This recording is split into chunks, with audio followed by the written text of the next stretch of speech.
Sejam muito bem-vindos, está começando mais um Content Podcast. Eu sou o seu host, Pedro Mendonça. Então, antes de começar, se inscreve no canal, deixe seu like, compartilhe para algum amigo. Isso ajuda muito o nosso crescimento. Hoje, meu convidado é economista e professor. Senhoras e senhores, Luiz Fernando Roxo. Seja bem-vindo, Luiz Fernando. Muito obrigado, uma honra ser convidado, estar aqui e vamos nos esforçar muito para valer cada segundo aí do tempo dos nossos espectadores. Roxo, e eu vou começar com uma bomba. É um tema que está em voga nos últimos 3 dias, dizendo que a mulher do Macron é homem. Está circulando alguns documentários, algumas reportagens. Eu queria que você falasse disso. A gente vai passar um vídeo na tela, que é um documentário que está rolando na internet. Por favor. A gente é da época que tudo isso era teoria da conspiração, né? Sim, Ninguém sim. acreditava que essas coisas fossem verdade. É, Mas a Candace Owen, que é essa moça que está arrumando alguns temas bem polêmicos atualmente. sim, ela é jornalista. Ela é jornalista, ela fez alguns furos de reportagem que mexeu com gente poderosa aí um ano e pouco atrás, mês de março, ano passado, e ela foi demitida de uma empresa de mídia muito grande. Ela fez o canal do YouTube dela, já tá com quase 4 milhões de inscritos, 3.740.000, e ela vem falando desse tema, que a esposa do Macron, a Brigitte Macron, seria um homem. Ela vem falando disso já faz bastante tempo, mas agora ela soltou o documentário dela no YouTube e eu assisti o primeiro episódio vindo pra cá porque é uma coisa muito nova e ela está ao vivo agora, gravando, né, ou transmitindo ao vivo o segundo episódio dessa série. Então, eu quero convidar vocês a assistirem e chegar às suas próprias conclusões. Eu estou boquiaberto e cada dia mais a gente tem que acreditar em teoria conspiratória, porque parece que tudo é verdade mesmo, e isso tá ligado com aquela cerimônia da abertura das Olimpíadas. E o que a Candace faz é fazer 15 ou 17 perguntas. Eles mandam perguntas para ela, para o Macron e para a equipe deles, perguntas simples, de tipo, vocês têm alguma foto dela na escola do ano tal a ano tal? Ah, ela diz que ela é gêmea do cara. Tem alguma foto dela com o gêmeo ao mesmo tempo? E perguntas muito óbvias. Gente, é muito fácil você provar que você é uma mulher. É muito fácil você provar que você é um homem. Se essas pessoas não querem esse tipo de conspiração, de fofoca, de blá blá blá, é só provar na mesma hora.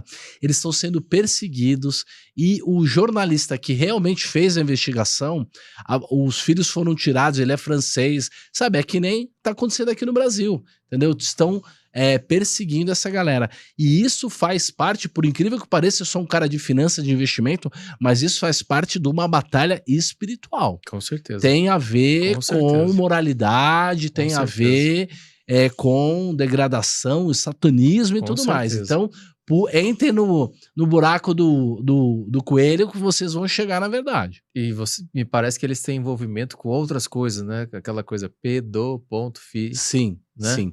A principal foto oficial do Macron, dele lá na sala oval francesa lá, é uma foto, tá aí no documentário, em que atrás tem um livro, um único livro, que é um livro de um autor francês pederastra. O que é pederastra? Qual é a diferença do pederastra para a outra palavra lá, P, tal. É que o pederastra são homens e eles só gostam de crianças homens. O resto é a mesma coisa. O livro do Macron, o único que está lá na foto oficial dele, é desse cara que descreve experiências de homens jovens franceses indo para o Congo para fazer turismo, tal. Fi. Isso, exato. Então, pessoal, ele tinha 14 anos, o Macron, quando conheceu a tal da Brigitte, ela tinha 35, 36, ele tinha 14 anos, e assim, fizeram uma pesquisa da probabilidade de uma senhora de 30 e tantos anos se interessar por um garoto de 14, é mínima, entendeu? Mulheres coroas não gostam elas acham que é criança. Claro. Então, gente, tem coisa aí. Se mexer, vai achar. Entre outras coisas. Acabaram de provar que a a Covid veio de Wuhan. Acabaram de liberar as informações. É verdade, vieram de Wuhan. Sim, sim. Então tá saindo as pesquisas da vacina. Sim, mesma Tá coisa. conectando isso com o Jorge Soros, com o Bill Gates, Sim. com família Obama. Nem falamos da família Obama, Sim, nem sim. falamos dos Clinton, Sim. nem falamos da ilha, nem falamos Do do P. Jeffrey Diddy, Epstein. nada. Entendeu? Tá tudo absolutamente conectado ao mesmo tempo. As coisas estão vindo à tonalidade, né? Por Tão isso que vindo nosso à Senhor luz. Jesus Cristo falou: quem mexer com uma dessas criancinhas mexeu comigo, e o que merece é amarrar numa pedra e jogar no rio. Nosso Senhor fala sobre isso. E ele fala que nenhuma coisa ficaria oculto, que nada ficaria Isso, oculto, que perfeito. tudo seria trazido à luz. E tem saído. Nos últimos meses, quantas coisas aconteceram, quantos casos vieram à luz, né? Pessoal, isso é muito sério, é muito grave. Eu vou deixar o link desse documentário aqui na descrição, nos comentários, para que vocês possam assistir e tomar também as suas, né, decisões As e fotos e os conclusões. argumentos já estão rodando no X há muito tempo. Aham, sim. O que ela fez, na verdade, é achar esse cara e montar o documentário. Uhum. Interessante, polêmico. E o que que ela fala, assim, por que o Macron ficou com ela? E Ele ela... tinha 14, foi... Então, ele tinha 14 anos, mas assim, porque ele virou presidente. Ela tem algum tipo de influência política? Completamente. Ela tá ligada a esses grupos? Ela fez isso, era uma coisa de poder. Por exemplo, o artista preferido dela é um cara que depois foi preso por fazer esse tipo de coisa. E ele é um artista todo ocultista, tal. É essa elite de esquerda, woke, entendeu? Totalmente interligado isso. Pessoal, novamente, vai estar na descrição. Vamos agora pro nosso tema principal, o Roxo. Eu queria saber por que uma teoria de investimento e o método de investimento é importante. E poucas pessoas falam disso, né? E qual que é o seu método? Então,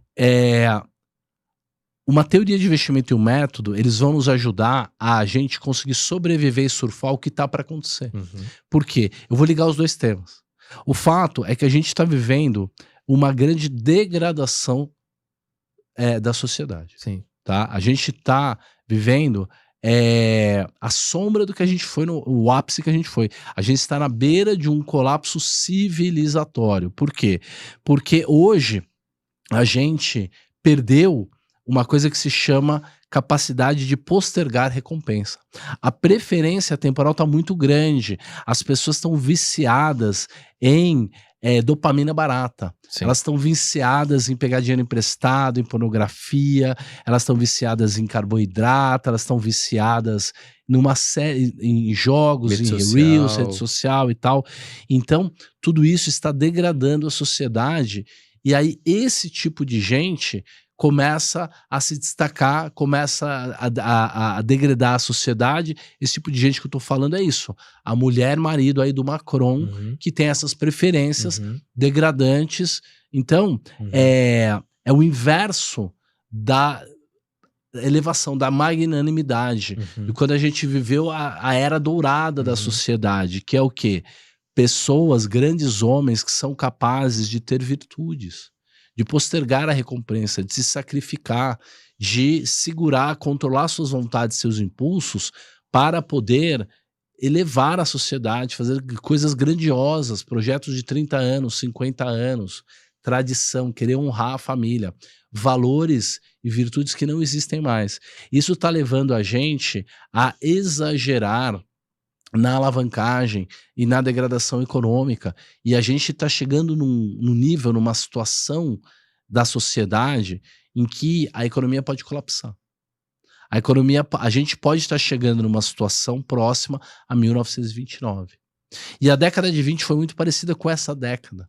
Degradação, Paris é uma festa, a Alemanha era totalmente degradada com esse tipo de comportamento, então é muito semelhante. Final de Roma também, Sodoma e Gomorra, quantos lugares eles vão, você permite, você faz a liberdade, a libertinagem e também a libertinagem na usura, entendeu? Emprestar dinheiro nos vícios, e tudo isso causa... Dizer aqui, no pecado. Né? No pecado. Tudo isso causa um colapso. Então, a sociedade ela está se encaminhando para uma situação parecida com 1929, e a pessoa que não conhecer uma boa teoria de investimento e não tiver um bom método de investimento, não terá aposentadoria. É o que o 38 fala, vai ser obliterado. entendeu? Acabou, não tem aposentadoria, não vai ter dinheiro para todo mundo. O juro é negativo, entendeu? A sociedade está se degradando. Os estados, né, essa elite socialista que domina o governo, o poder e tudo mais, ela quer que a gente se transforme em escravo. Se a gente não souber ter autonomia, montar um portfólio, juntar dinheiro, administrar o dinheiro, criar riqueza, criar uma família, a sociedade vai se degradar e a gente não vai deixar descendentes, entendeu? A gente está vivendo uma situação em que a população decresce no mundo. Entendeu? Os países mais supostamente evoluídos, eles têm uma taxa de crescimento que nem o Japão, negativa, que nem a China, negativa, que nem a Europa, negativa se não fosse a imigração. E olha a imigração lá o que está acontecendo. Então, para o lado que você olhar, tem fragilidade, tem risco de colapso.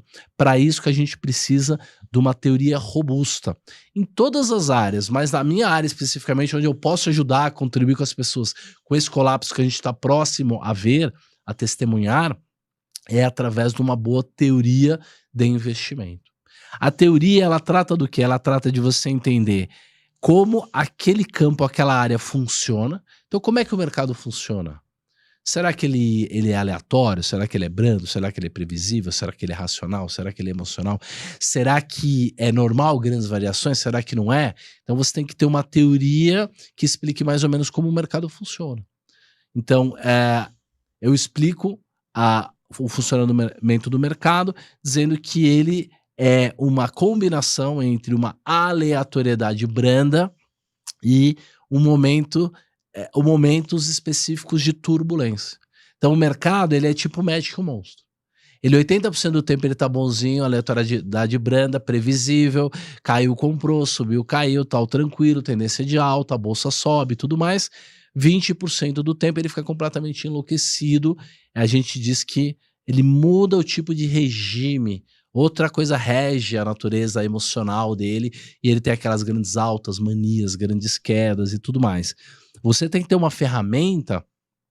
Então essa é a teoria de como o mercado funciona. Aleatoriedade branda combinada com a turbulência. Certo. E aí você tem todas explicações matemáticas de como isso se dá e tudo mais, tem a ver com física e tal. Mas é uma teoria. A segunda parte da teoria é qual é a solução. Já que ele se comporta dessa maneira, qual é a ferramenta, qual é a abordagem, qual é a maneira que eu devo encarar um portfólio de investimento para que eu consiga maximizar o meu retorno.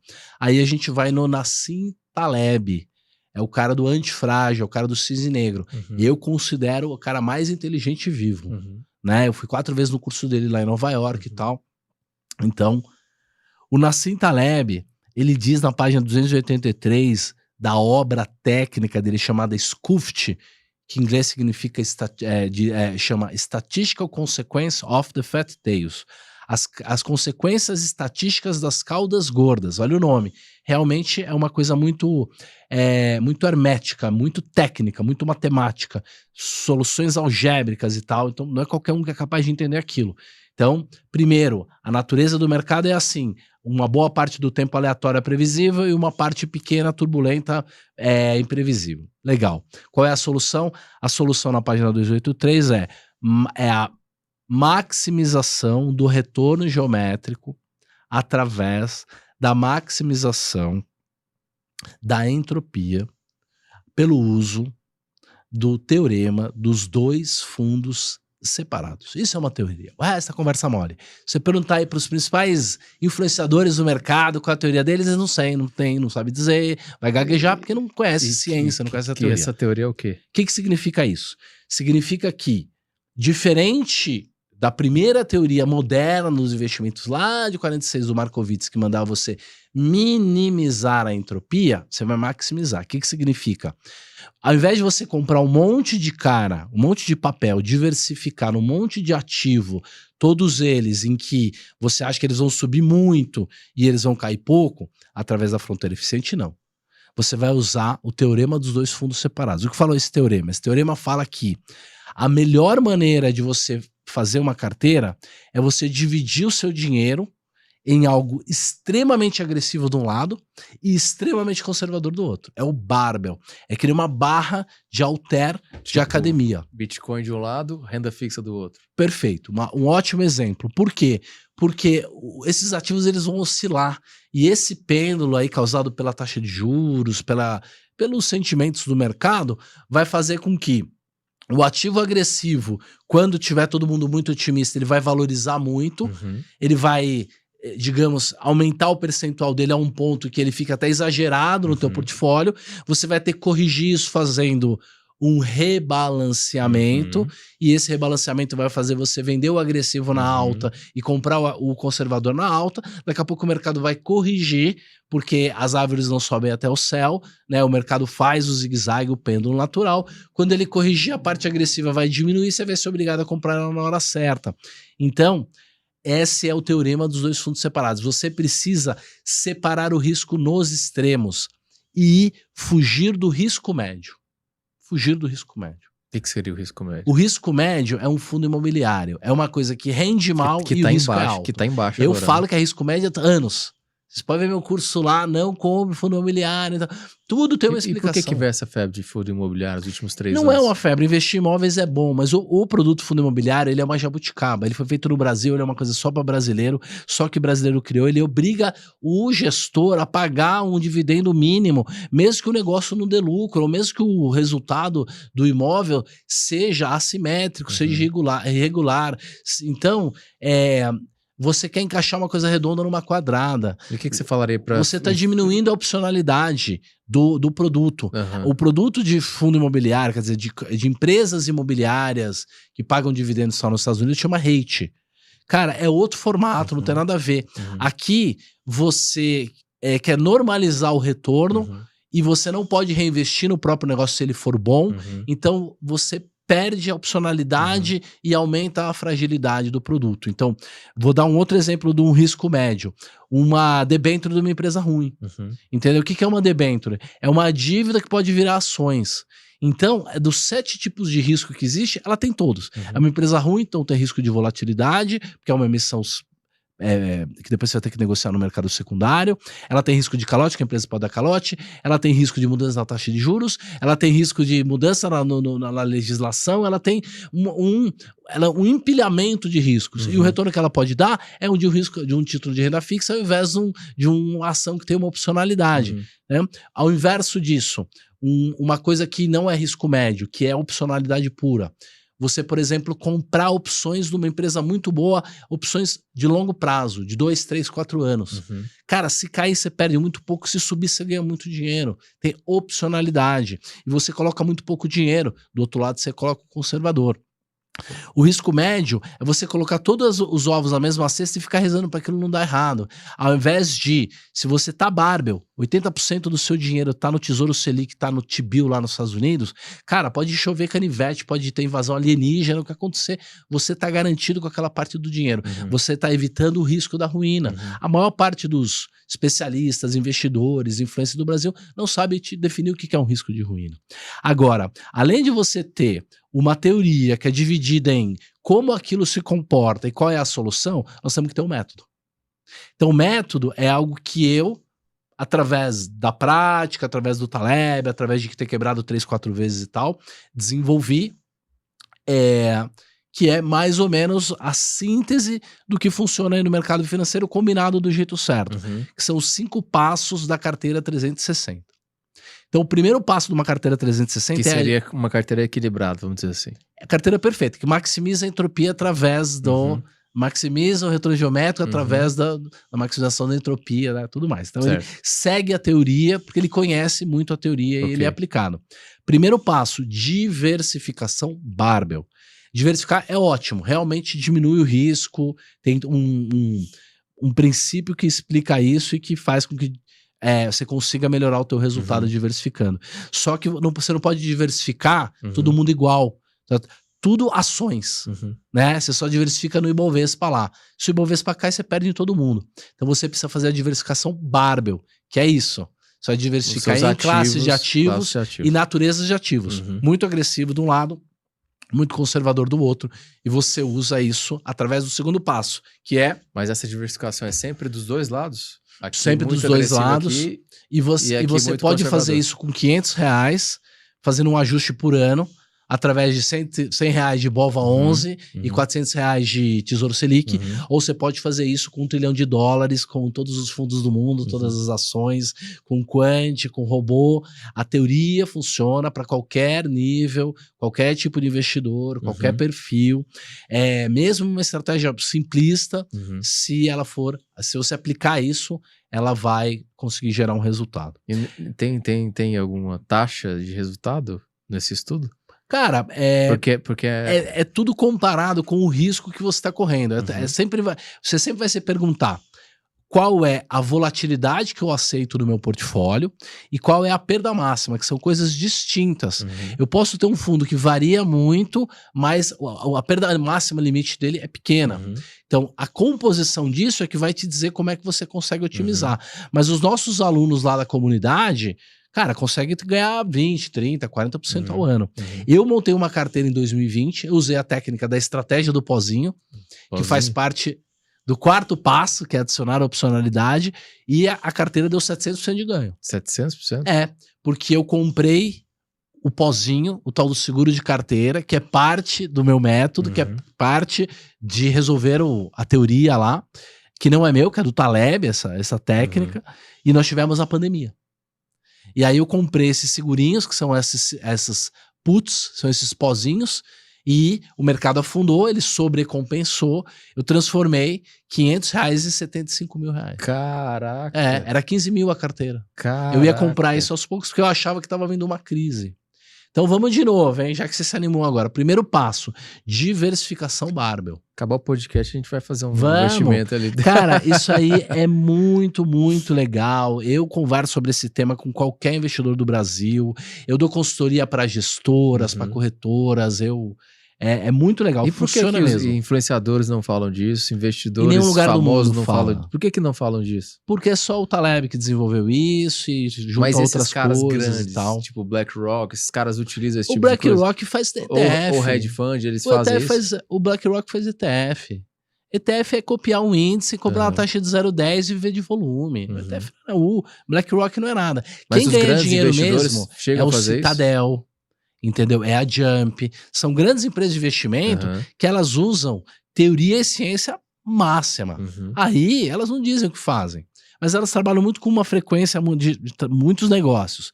Agora, o cara que realmente quebrou a banca é um cara chamado Gene Simmons. Ele é gestor de um fundo chamado Medallion Fund, a empresa dele chama Renaissance Technology. Esse cara morreu aí agora há pouco, ainda tá vivo, sei lá.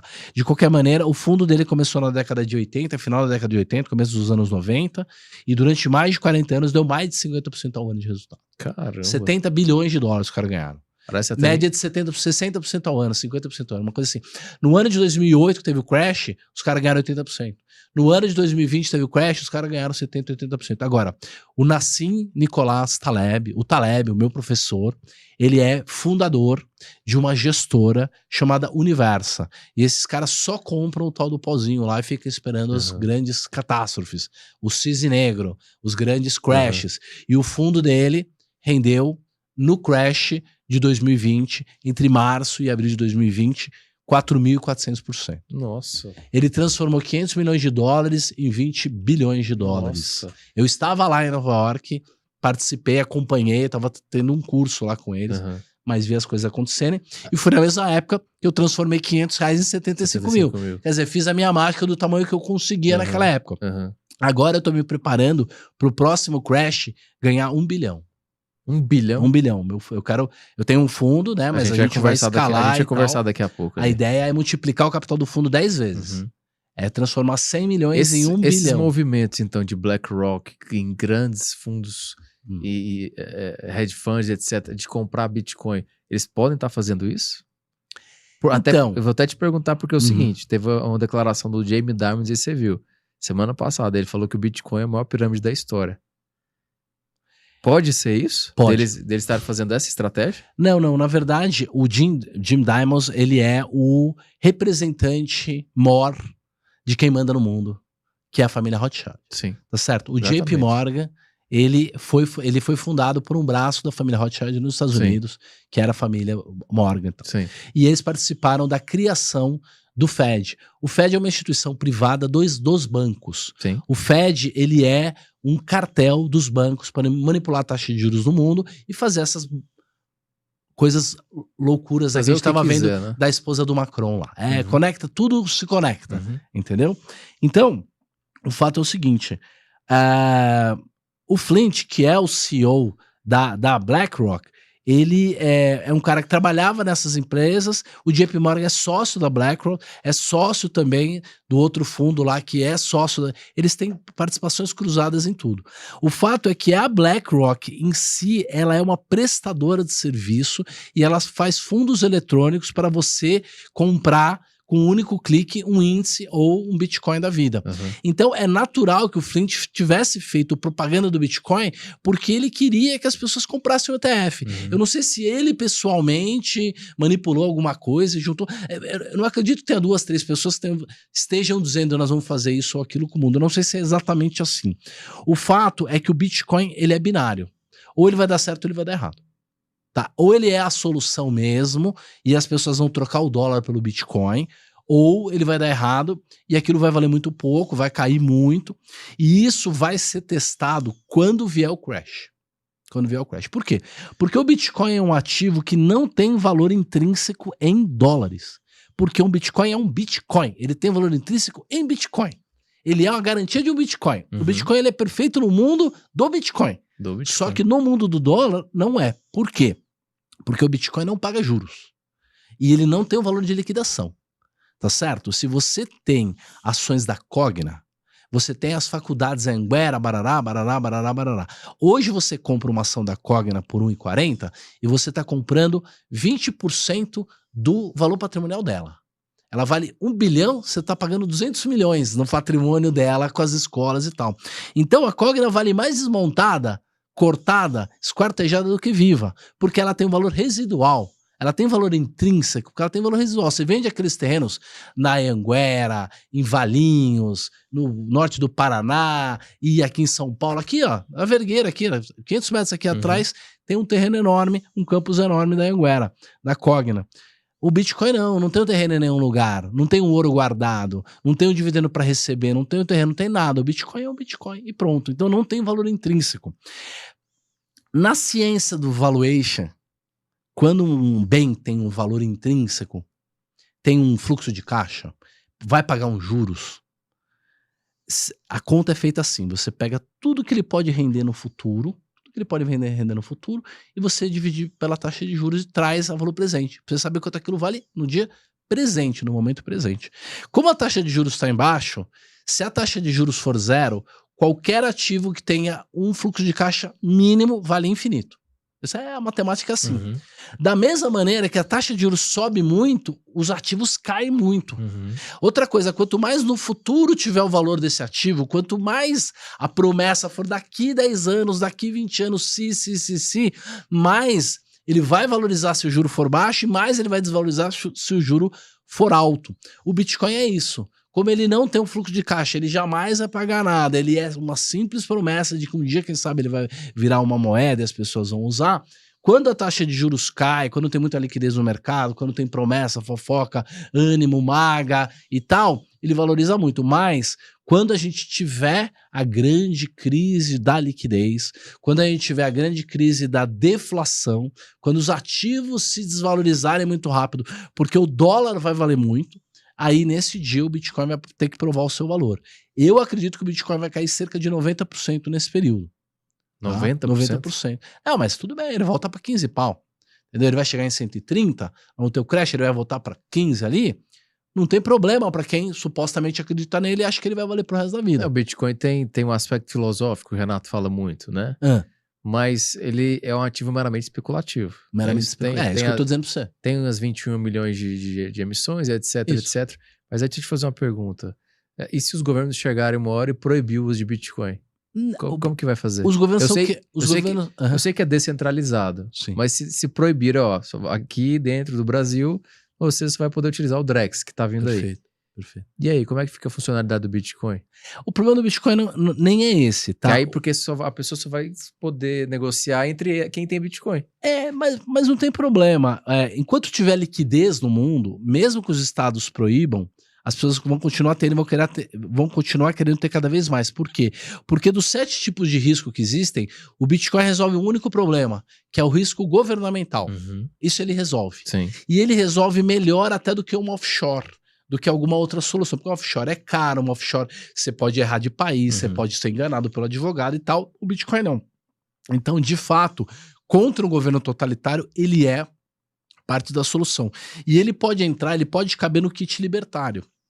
O kit libertário é um fundo falso que você tem que ter na sua casa, que tem ali um lingote de ouro, um maço de dólar, entendeu? Um pendrive lá com a senha lá do Bitcoin e um revólver se for possível. E aí o que vai acontecer? Aí vale a pena você ter um pouco de Bitcoin. Agora, todo jovem tinha que pegar dinheiro emprestado e colocar tudo em Bitcoin.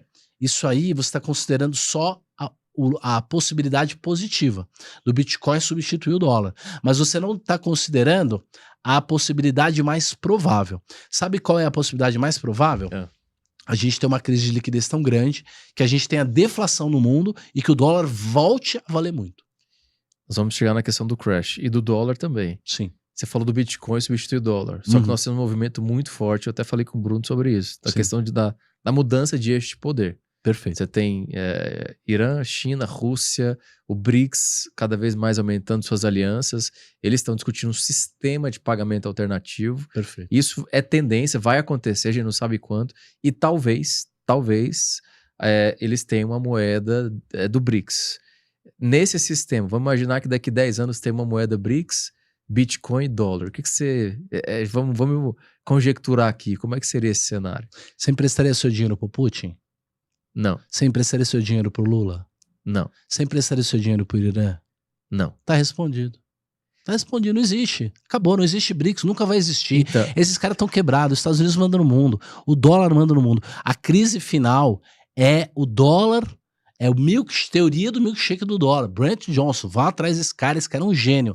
O final da conta é todas as moedas quebrando e o dólar subindo. Se o dólar vai quebrar no final de tudo e o Bitcoin vai substituir, é depois da fronteira de eventos, é depois da onde a gente consegue enxergar. O que vai acontecer naturalmente com o mundo é que o mundo vai quebrar todos esses caras. Todos, inclusive os Estados Unidos. Não, os Estados Unidos vai quebrar todos esses caras. Os Estados Unidos pode ser que ele quebre no final. No Game of Thrones, os Estados Unidos é aquela família mais poderosa e continua no poder, entendeu? Sim, e ela não vai sair tão fácil. Então eu acho que não vai ter nenhuma moeda substituindo. Você não vê essa mudança de eixo de poder? De modo algum, quem que vai usar yuan pra quê? As pessoas fazem conta. Não, porque eu tô dizendo, pra que a China ia querer fazer uma moeda? Não tô falando que vai fazer uma moeda, eu tô falando assim que uma moeda do BRICS. Eles estão falando de um sistema alternativo. E talvez, uma moeda. Inclusive essas sanções do Trump... A China tá quebrada. A Rússia tá quebrada. Quebrada crescendo 5% ao ano? Quem tá crescendo 5% ao ano? A China cresceu 5% ano passado. Mas ela precisa crescer 7%. De tão alavancada que ela é. A população tá decrescendo. Esses dados são todos dados manipulados. Entendeu? O endividamento dela é maior que os Estados Unidos. Já é 330% do PIB. O mundo, deixa eu te dizer a situação do mundo. O mundo deve hoje 350% do PIB. O PIB mundial hoje é 70 trilhões de dólares. O mundo deve tipo uns 300 trilhões de dólares, tá certo? Famílias, governos e empresas. Se a gente rodar essa dívida a 5% ao ano, dá mais ou menos 300 trilhões de dólares, dá mais ou menos 15 trilhões por ano. Vamos arredondar para baixo, é 14 trilhões por ano. Se o PIB é 70, significa que nós precisamos crescer 20% ao ano só para pagar o serviço dos juros. O mundo já quebrou em 2008. É impagável. A gente dever 350% do PIB é que nem uma empresa que tem uma receita de 1 milhão e ela deve 5 milhões no cheque especial. Tá quebrado. Então, e 2025 é ano, inclusive, de jubileu. E quando começar uma quebradeira, que o pessoal estava querendo chamar de reset, ver se organizava e tal, quando começar isso, o que vai acontecer é que todo dólar que foi criado vai ser destruído. Por quê? As pessoas acham que o lastro do dólar é que o dólar é impresso através de uma impressora mesmo, é o Banco Central que imprime, não. Quem imprime dólar são os bancos. Os bancos são parte do governo, bancos são empresas governamentais. E os bancos, eles têm a autorização de imprimir moeda, eles podem se alavancar até 10 vezes o patrimônio. Então é assim que é criado a moeda, o M2, M3 aí da sociedade. O que vai acontecer é que o calote vai ficar tão grande que ninguém vai querer emprestar mais para ninguém e que muita dívida vai ser colapsada, muita dívida vai ser simplesmente cancelada por causa do calote. Entendi. E isso vai diminuir rapidamente a bolsa monetária. Porque o Renato 38 fala que o Bitcoin é incrível porque ele tem uma oferta limitada, só que ele não tem uma oferta elástica que pode diminuir. Entendeu? Sim. O Bitcoin nunca vai ser menos de 21. A base monetária do M2 e M3 pode ser menos do que é. E isso vai fazer o quê? O dólar vai valorizar. Sabe o que aconteceu em 1990, quando a gente teve o confisco da poupança do Collor? O que aconteceu é que a bolsa valia X. E aí, no dia seguinte em que houve em que eles confiscaram a poupança, a bolsa abria e já fechava em circuit break. Limite mínimo. Saía um negócio em cada papel já no limite. Isso aconteceu durante 10, 12 dias. A bolsa caiu tipo 90%. Sabe quanto custa o carro mais legal daquela época? Cadete GSI branco conversível. Custava 70 mil dinheiros lá da época. Sabe para quanto foi esse carro 3 semanas depois? 15 mil. É isso que vai acontecer com essas Lamborghini, com esse monte de gente brega que fica comprando por aí, esse monte de Patek Philippe, esse monte de Rolex, vai acontecer a mesma coisa. E vai acontecer a mesma coisa com o Bitcoin. Se depois desse crash o Bitcoin for a solução, aí beleza. Segura para você se aprofundar no crash. Porque Claro. nos últimos 5 anos o S&P praticamente dobrou. Sim. Né? Tá 5.900 ou 6 mil. Sim, Né? sim. Praticamente dobrou. A Nvidia, 40 vezes mais de 2018 para cá. Você vê que eles estão numa bolha, a gente está chegando nisso, esse dobramento, esse aumento de 40 vezes na ação da Nvidia, nas ações das empresas de tecnologia americana, tudo isso é um indicativo de uma bolha e que vai chegar justamente esse crédito que você está falando. Inclusive a dívida americana aumentou exponencialmente. Sim. Eles estão devendo não só os 36 milhões e meio de dívida, mas só de cartão de crédito, trilhões. Só de cartão de crédito, 1,1 trilhão de cartões de crédito. Então eles estão numa situação totalmente sustentável. E você diria que esse crédito começa nos Estados Unidos e vai para o resto do mundo?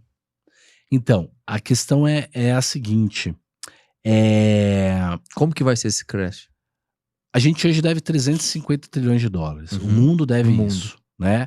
E o que foi acontecendo? Foi se criando moeda e esse endividamento foi aumentando para todos os lados. E isso criou o quê? Uma inflação. Certo. Não é uma inflação necessariamente na gôndola. É uma inflação de ativos. Certo. Então os imóveis valorizaram muito no mundo todo, principalmente nos países que o PIB cresceu mais, que teve mais criação de riqueza. Os ativos, as empresas, os produtos, tudo valorizou muito porque imprimiu-se muito dinheiro através da dívida. Da mesma maneira, isso foi para as bolsas e para os mercados. Mas essas empresas que mais cresceram também são as mais lucrativas, que têm a maior margem, que estão fazendo a maior disrupção no mundo. Então, a Nvidia, até um ano atrás, ela era muito barata. Sim. Só com as projeções ela era barata. Agora ela já se tornou cara. Muito. Mas o mundo inteiro não está caro. Então, talvez a gente tenha agora um movimento final, porque todo crash vem depois de uma grande bolha, depois de um grande exagero, depois de uma grande euforia. O que acontece é que há uma separação, uma divisão, um afastamento entre a realidade e as expectativas. A realidade é que a economia está derrapando, boa parte do crescimento do PIB hoje é bancado pelos estados, com endividamento, então a gente está fingindo aí que a gente está conseguindo incentivar a economia e tal. Estados Unidos e o resto do mundo. A realidade é que a gente pode ter um último voo, a IA realmente vai ajudar, o Doge, o Elon Musk, o Trump conseguem de fato talvez postergar isso, mas é irreversível. Até porque correções de exageros precisam de correção. Uhum. Entendeu? Não tem jeito. Agora, o fato é o seguinte, pode haver ainda um último movimento de rotation que tira dinheiro desses ativos que vão parar de subir, ou de repente vão subir mais devagar, que são as NVIDIAs da vida, e vai começar a sobrar dinheiro para mico, que é o movimento final da euforia, do que... Então, o Brasil pode entrar na moda. Ah, vai cair o presidente, ele não tem o que fazer, ele vai ter que cortar a despesa e tal. A Bolsa Brasileira vai para 140 mil, 150 mil. Então, não tô dizendo que é amanhã. Eu tô dizendo que, para que isso realmente fique uma coisa épica, como pode ser, a gente precisaria, inclusive, de um grande finale. No final, essa festa vire um exagero, vire um after party. Os conservadores já estão saindo fora. O Warren Buffett já está com 320 trilhões de dólares em T-bill. Tá certo? O cara da crise de 2008 já tá dizendo aí que nós vamos ter um crash, o cara do Pai Rico, o Ray Dalio, o Buffett, o Taleb veio essa semana a público para dizer que é só o começo. Então, os caras que sabem das coisas já estão avisando. Só que eles têm que ser vistos como ultrapassados durante um tempo. Esse faz parte da mania final. Você acha que esse crash tem a ver com a Agenda 2030 da ONU, do reset global? É o reset, né? O crash é o reset. Mas o que o Fórum Monetário Internacional queria fazer, na verdade, era manipular isso de uma maneira que eles usassem a tal da teoria moderna da economia, que não, você pode fazer dívida que for, porque o governo faz a dívida e não tem problema nenhum. Então, eles estavam se autoconvencendo lá de que, na verdade, eles iam dar um calote geral e iam dar haircut ali na dívida e iam achar que funcionaria de algum modo. Então, é uma maneira de ensaiar ideias e tal. Eu tô cada vez mais convencido de que o que aconteceu, o problema sanitário de 2020, talvez tenha sido proposital para que essa cultura woke, esse pessoal que estava tentando fazer o governo global com o pêndulo da janela de Overton indo para a direita, a conscientização do conservadorismo, da tradição, dos movimentos que aconteceram aí no começo de 12, 13, 14 no mundo todo, que levou a Trump ganhar, no Brasil também, não podemos nem falar as coisas aqui do Brasil, né? O que levou tudo isso, houve uma reação, que foi uma reação de tentar ganhar as eleições a qualquer custo, pela esquerda, pelos revolucionários, e também, eventualmente, até criar a coisa que aconteceu lá em Wuhan. Agora já tem informações de que de fato saiu de lá, como a gente falou, o negócio. Então, isso criaria essa pandemia e esse estado global. Mas o que aconteceu é que a internet não permite, entendeu? Um vídeo não dá para você despostar, entendeu? Existem áreas da internet que jamais os governos vão conseguir entrar. E aí Elon Musk, X, o que aconteceu no mundo todo, a gente tá vivendo uma grande aventura, na verdade, com um grande finale. Então, assim, eu não sou pessimista com esse crash, com esse colapso. Eu acho que se for só no mercado, tá ótimo. O problema é isso ir para a economia e ir para a sociedade de uma maneira irreversível. A gente tá vivendo, então, uma bolha de IA? A gente tá, então, voltando ao tema, assim, tem uma bolha de IA, mas de fato ela corta emprego, de fato ela é eficiente, de fato várias dessas empresas serão vencedoras, de fato tem muita gente que vai perder aí nessa desconstrução criativa aí, mas a gente não sabe quanto tempo pode durar. Sim, eu falo assim, porque, por exemplo, você tendo as empresas americanas que investiram bilhões e bilhões e bilhões de dólares, né? Aí chega uma startup chinesa que supostamente investiu 6 milhões de dólares e que tá fazendo a mesma coisa. E aí, 2 dias depois, vem uma Alibaba e lança a inteligência deles. Ou seja, vai diminuir o custo. Por isso que eu tô falando, se a gente tá numa bolha, realmente precisa de bilhões e bilhões para esse desenvolvimento, ou talvez precisou para o desenvolvimento inicial, e agora o custo vai ser mais baixo. Uma das grandes genialidades do Steve Jobs é que ele não encarava os investimentos do desenvolvimento primário das coisas. Ele jamais fazia isso. Ele deixava alguém inventar o touchscreen, inventar o celular touchscreen e tal, e ele melhorava. Ele criava uma experiência incrível. O que a chinesada fez foi que, por conta da escassez de recursos, os caras conseguiram ter um ganho de eficiência muito grande, principalmente porque eles abriram mão da velocidade da resposta. aquilo pode ser atrasado um pouco. Então ele consegue fazer ali uma busca profunda.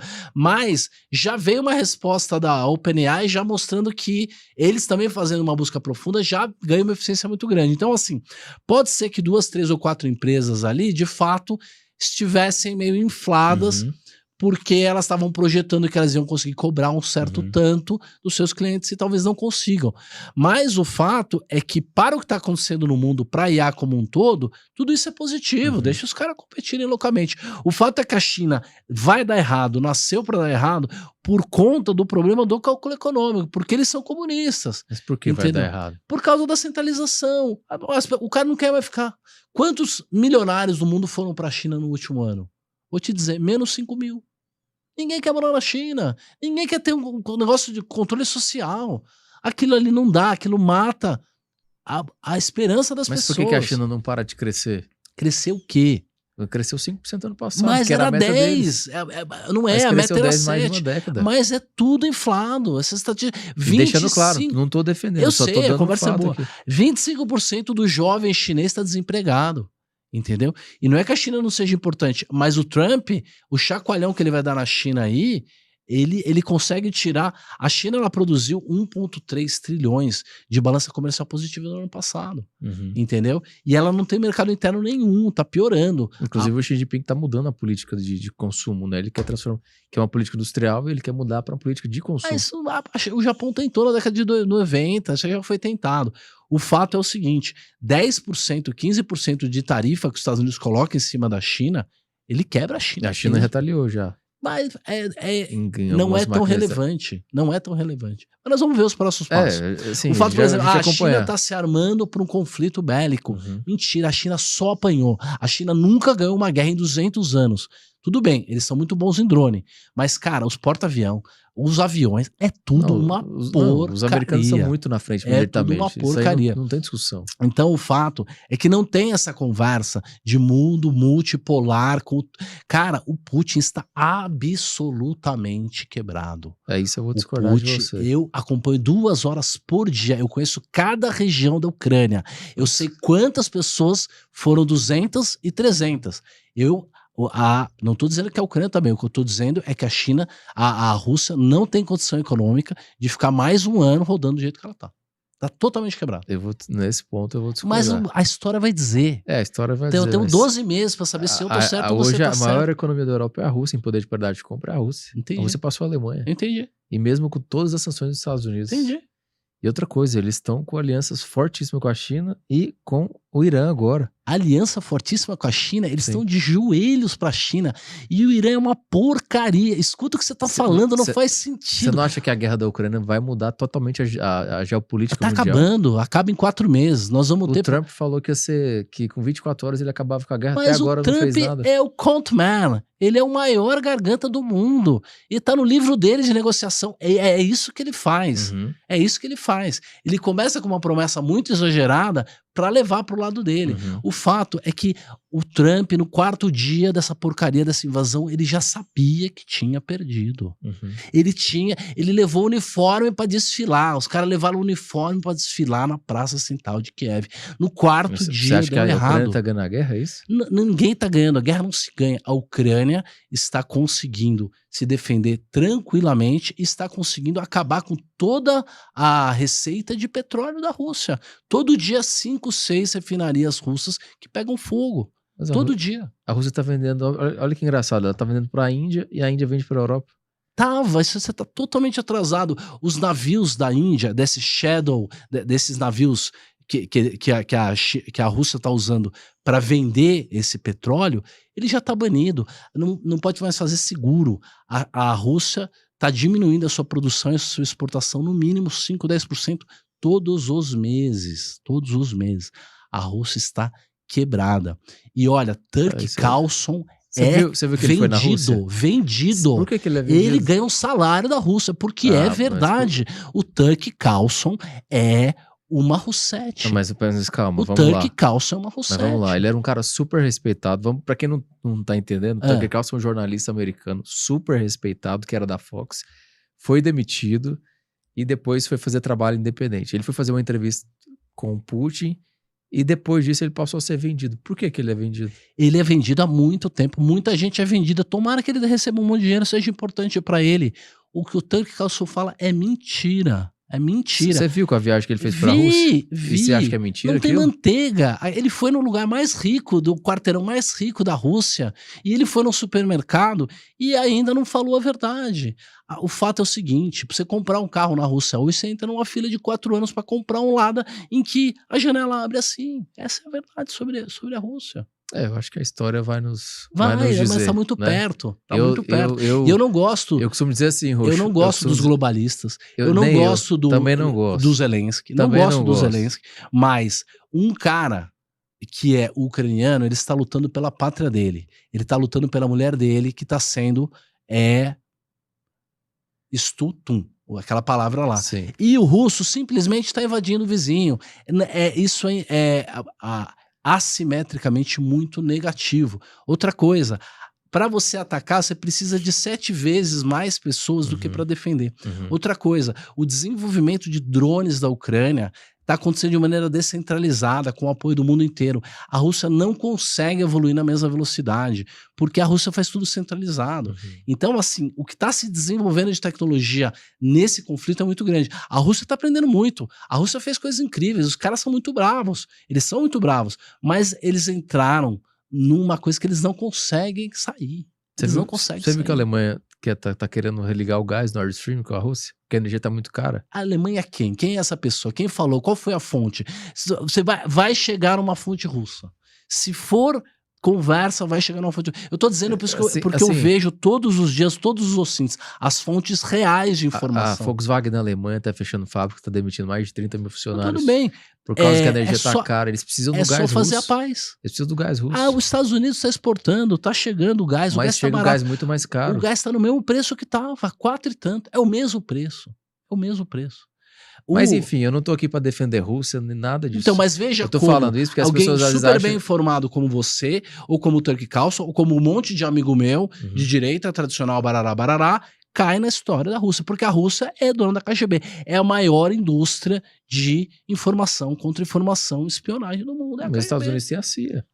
Mas eu não tô defendendo os Estados Unidos. Não, assim, não tô defendendo, eu só tô falando. É a situação real. Então, é porque a gente tem visões distintas. Perfeito. Mas não tem problema. E eu quero deixar bem claro, não tô aqui para defender a Rússia, nem a Ucrânia, nem ninguém. Mas conversa ótima. O que eu penso é no Brasil. O importa é o Brasil. É uma das coisas que eu mais falo, Roxo, é sobre infraestrutura.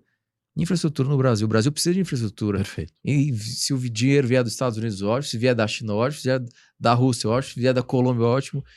Se vier dinheiro privado, ótimo. Mas quando eu vou ter essa discussão, fica esse papo, mas é comunista. Mas é americano, mas não sei o quê. E o Brasil vai ficar nadando, patinando? Então, assim, eu defendo o Brasil. Eu não tô nem pra Rússia, pra China, pra ninguém. Só vou deixar bem claro, porque hoje a gente fala as coisas, as pessoas começam a taxar a gente, né? Perfeito. Então, assim, a gente só tem um ponto de vista diferente. Já que a gente tá falando de tudo isso, o Trump, em menos de 2 semanas, tá arrumando briga com todo mundo, né? Quer tarifar o Canadá, que é um aliado histórico, quer tarifar o México também, aliado histórico, falou que é o Canal do Panamá, Groenlândia, brigou com a Colômbia, quer taxar a União Europeia, aliado desde a Segunda Guerra Mundial, falou que vai taxar os BRICS. Essa política protecionista e isolacionista, o que você acha que pode ser as consequências disso? Perfeito. Primeiro de tudo, ele faz parte do método de negociação dele começar fazendo uma oferta muito absurda, muito exagerada a favor dele, e depois fazendo consenso. Segunda coisa, todos os países do mundo, eles taxam os Estados Unidos. Né? E os Estados Unidos tinha essa política de não taxar ninguém. O fato é que o grande crescimento dos Estados Unidos que aconteceu no século XIX aconteceu com o imposto de tarifa de exportação. Os Estados Unidos não tinha imposto de renda, não tinha IVA, não tinha nada disso, era imposto de importação, tá certo? E o mesmo teórico foi o teórico que foi usado pela China, que fez um modelo certíssimo, por Singapura. Então, você precisa ter uma balança comercial saudável, se possível positiva, e você precisa ter algum incentivo para você criar valor agregado dentro da sua economia. Eu sou um cara que bebi das fontes da economia austríaca, do livre mercado e tudo mais, mas eu acredito sim que o livre mercado, dentro de uma fronteira, em condições semelhantes, funciona muito bem. Mas se o cara tá te atacando, tá fazendo mercantilismo, você precisa fazer algum tipo de proteção. Segunda coisa, ele tá usando também isso de massa de negociação para a questão da fronteira, para a questão do fentanil. Então ele foi lá, taxou o México, beleza, eu vou taxar de volta e tal. Depois o México falou, não é bem assim, vamos conversar. E aí o México se comprometeu a colocar 10 mil pessoas na fronteira, investir tanto, tal, e isso, por enquanto, congelou a tarifa. Mesma coisa foi feita com o Canadá. E a China, ela foi incentivada pelos Estados Unidos na década de 70. Sim, com ela não Nixon. pode ser a traidora que ela ganha $1 trilhão dos Estados Unidos por ano e banana para os Estados Unidos. É burrice. Os Estados Unidos está deixando passar a mão na bunda. Entendeu? Então precisa mesmo E a União Europeia, de uma política qual que seria a assim. justificativa? A União Europeia são velhos. Por que vai taxar a União Europeia? Porque, A União Europeia não põe um tostão na ONU. A União Europeia deixa o tráfico acontecer. Não, concordo, mas digo assim, é porque é aliado histórico, né? Se a taxa é um aliado histórico, naturalmente a população vai ficar contra. Não sei se você acompanhou ontem no jogo, não sei se foi na NBA ou no hockey, que sempre toca o hino americano, né? Todo mundo vaiando. Então, assim, algo sem precedente que tá acontecendo. Não, eu Você acho acha que isso não pode prejudicar os Estados Unidos de alguma forma? Gerar eu inflação? acho que prejudica muito mais o outro país, então o outro país vai ter que ajustar. Entendeu? O outro país vai ter que fazer a concessão dele. Não dá para a França ser essa palhaçada que nós conversamos agora há pouco, e os Estados Unidos bancar a conta. Bancar a conta, inclusive, lá para brigar contra a Rússia. E a Rússia fala que ela só vai parar no Portugal. Isso sai da boca do Medvedev. Ele toda hora fala que eles só vão parar em Portugal. O Medvedev, entendeu? Ele fala que se fosse pelo Medvedev, ele já tinha soltado uma bomba nuclear. Ele é o cachorrinho do Putin. O que ele faz? Todo mundo lá na Rússia tem que dar de louco. Tem que pagar de louco. Por quê? Pra quem não sabe, o Medvedev é o 02 da Rússia. Exatamente. Então, a questão é a seguinte. Precisa criar um buffer ali de alguma maneira. O europeu tem que pôr dinheiro. Entendeu? A ONU quem banca os Estados Unidos. A OMS, todas essas porcarias, USAID, tem que cortar esse lixo todo. E ele vai sair da OTAN também, né? Tem que sair. Não, a OTAN provavelmente não vai sair, porque... Foi o que ele falou, pelo menos o que ele prometeu. Mas por enquanto ele fica falando as coisas que vai fazer, não faz. É muito barato ele acabar com a Rússia. Tá muito barato. Porque a Rússia é só se derrubar, ela já caiu. Ela já tá caída. Ela já não consegue... Você acha mesmo que ele vai acabar com a Rússia? Tá barato. Cara, é só mandar equipamento velho. Os LRM lá, é só mandar os Heimer. Tá tudo lá estragando. É só mandar F-16. Cara, o mundo tem 5 mil F-16 estragando por aí. É muito barato acabar com a Rússia. Mas vamos imaginar que esse cenário seu seja correto, que eu discordo. Certo. Você não acha que a China não invaria tropas e... Que tropa da China? A China nunca ganhou nada. A China é um bando de mundo. Os Estados Unidos está em guerra há 300 anos. Não, a China, tudo bem, mas eu tô dizendo China quer fazer negócio. Concordo. A China quer ganhar dinheiro. A China não pode arrumar briga. Eu concordo, mas eu acho que se os Estados Unidos derrubam a Rússia, o próximo é a China. Mas os Estados Unidos não precisa derrubar. O Putin tem que saber que ele pode cair a qualquer momento para ele pedir pinico. Ele tem que pedir pinico e falar, mundo, vamos abrir o mundo de novo, a economia? Vamos fazer crescimento? Vamos reconstruir todo mundo? É assim que o mundo vai conseguir se reconstruir. É através do investimento, através da abertura novamente. Você acha que essa guerra vai durar muito tempo? Ou você acha que ele vai negociar várias algum vezes. Tipo então, o fato é o seguinte, se o Putin quiser continuar, quiser essa história de que eu tô fazendo para 10, 15 anos, ele vai quebrar. Ele não tem condição de bancar essa conversa, tá? Eu tenho vários amigos do coração que discordam comigo. Eu me informo todos os dias. Eu sei o nome dos lugares. Eu sei quantas pessoas foram eliminadas naquele dia de cada um dos lados. Eu conheço as estratégias. Eu sei o nome dos generais. Eu não tô dizendo uma coisa da boca para fora. Eu me dedico. Eu devo ter dedicado algumas milhares de horas para isso. E tudo que eu venho falando tem acontecido. Eu vou discordar nessa parte que é fácil para derrubar a Rússia, né? Um país que está sancionado em todos os tipos, tem 300 bilhões congelados. O sancionamento, ele acontece de maneira gradual. Ele não aconteceu na sua totalidade. Existe uma agenda de sancionamento. E essa agenda está acontecendo. Sim, eu digo até 300 bilhões em ativos, visto, todos os tipos de sanção que os Estados Unidos implantou, e mesmo assim a economia russa cresceu e virou hoje a maior economia da Europa. Eu não acho que o Putin tem uma posição cresceu fraca. em rublo. Cresceu em rublo. Cresceu. Ela chegou a desvalorizar muito na Em época. rublo? Cresceu em rublo. Ah, entendi. Então, você mesmo pensa nisso, depois você me responde, manda um WhatsApp. Zé Roxo, você tem razão. Já que o rublo desvalorizou 30%, não cresceu. Não, lá atrás, né? Não, continua desvalorizando, tá 110, Eu tenho que 115. ver, não sei a cotação. Continua desvalorizando, caiu essa semana aí. Acho que a história vai nos dizer, né? Vai, Repetindo tá aqui, perto. não tô defendendo a Rússia, perto. o meu papo é Brasil. Tá perto. E eu acho que o Putin fala que é cristão, que eles são não sei o que, ortodoxo e tal, mas não, o povo russo não é princípio da não agressão. Uhum. Não se pode mais invadir um país. E é isso que o Trump tá fazendo. Os Estados Unidos não faz isso sempre? É isso que o Trump tá fazendo e o professor Paulo Guedes explicou pra gente. Ele tá blefando da mesma maneira que a China. Ah, você vai ficar com Taiwan? Beleza, eu vou pegar aqui a Groenlândia então. E agora o Canadá vai virar um estado. Aquilo é uma piada exagerada para mostrar como os outros estão agindo. Mas os Estados Unidos invadiram o Afeganistão, a Líbia, o Iraque. Eles não fizeram isso? No Então, Vietnã. Mas eles são polícia do mundo. Eles não podem. As pessoas não podem mais. Um não pode mais invadir o outro. Os Estados Unidos deveria ter alguém para policiar os Estados Unidos e não deveria invadir. O fato é que os Estados Unidos não pegou terreno dos outros. Entendeu? Não pegou terreno. Supostamente, ele fez uma guerra para defender alguém. Mas ele não está incorporando um terreno, incorporando um país. Isso aí pode. As fronteiras estão aí, entendeu? Você estava falando do crash global. No momento que esse crash chegar, o que é o pós-crash? Não sabemos, porque não sabemos a magnitude. Mas assim, na teoria... A crise de 29 levou 3 anos de depressão. Então a economia ficou piorando durante 3 anos. Que hoje é globalizado. Isso é muito ruim. Não, mas já era globalizado também. É que desglobalizou, aí teve conflito e tal, e depois estamos globalizando de novo. E também era muito liberal. E essa coisa de progressista, já era progressista naquela época. Os Estados Unidos, ele era comunista, entendeu? Os Estados Unidos tinha muito comunista. Os democratas, eles tinham partido comunista, eles tinham, ajudaram, patrocinaram a Revolução Comunista na Rússia, entendeu? São dois lados da mesma moeda, que é o inimigo, que é o revolucionário. O liberal e o comunista é os dois lados da mesma coisa. O mundo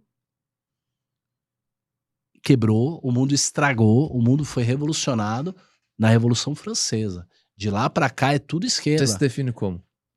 Conservador? Católico. Católico.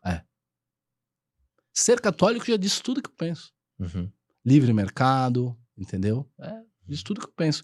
E os austríacos, eles são austríacos porque muita gente confunde. Porque eles vieram da Áustria. Eu te perguntei isso porque muita gente confunde. Fala assim, eu sou conservador liberal. Não tem como. Não tem. É o oposto. Não. Um é oposto. O que você pode dizer é o seguinte, eu sou a favor de regras liberais na economia, mas eu sou conservador nos costumes e tal. Okay. Mas mesmo assim, você está usando um vocabulário pós-revolução. Já é o vocabulário do revolucionário. É que nem falar capitalista. O termo capitalista é do Marx, nós não podemos usar essas palavras. Sim, concordo. Entendeu? Concordo. O fato é o seguinte, eu sou a favor do reinado de nosso Senhor Jesus Cristo. Eu acho que se a gente usar a doutrina social da igreja, a gente vai ser capaz de ter uma economia pujante e ajudar os pobres. Concordo. E o Estado pequeno. O fato é que nenhum... Pode falar, perdão. E isso que você está falando de ajudar os pobres... Eu sou um cara que eu me considero de centro, porque eu converso... A maioria das coisas que eu faz o L. Quer sentar mim, eu ando fazer o L. Não, que a maioria das coisas que eu concordo é de direita. Mas eu vou falar faz o L de novo. Não, nunca teve faz o L. Tá bom. Mas tem algumas coisas de esquerda que eu concordo. Uma das pautas é a questão social, de ajudar o social. Certo. E Jesus fala... Mas isso foi cooptado pela esquerda. A esquerda diz para fazer, mas não faz. A esquerda não é Cristo, a esquerda é Judas. Ela diz que vai pegar o dinheiro do bálsamo lá para dar para os pobres, mas ela não dá. Entendeu? O que ela faz é pegar para ela. Ela errado. Cria um comitê. Tá errado. Então, assim, a justificativa é só para angariar votos. Na verdade, eles não querem ajudar pobre nenhum. Eles governam por elites. Inclusive, o Jair Disseu falou que o governo do Lula é de centro-direita. Com certeza. Foi o José Disseu que falou. Porque ele sabe que tá voltando a ser moda ser de direita, conservador e tal, então eles vão se colocar desse lado. Eles são revolucionários. E aqui, Roxo, dessa minha posição, eu sou chamado de capitalista pelos de esquerda, comunista de um lado e fascista do outro, justamente por isso. Tem alguns pontos que eu concordo de lado, e especialmente nessa parte social eu concordo com a esquerda. Acho que tem que sou tão de direita, acho que tem que ajudar os pobres. Eu sou tão de direita que o Bolsonaro é de esquerda pra mim. Não, o Bolsonaro é um cara de esquerda. Então. Bolsonaro é de esquerda. Então isso aí, se você não entendeu isso até hoje, você tá lá em 2017. E não é que eu não vou votar nele, claro, se só tiver ele, se ele voltar aí, vamos lá. Mas o fato é o seguinte, não vai ser com esse ferramental que tem aí que nós vamos solucionar o problema do mundo. Concordo.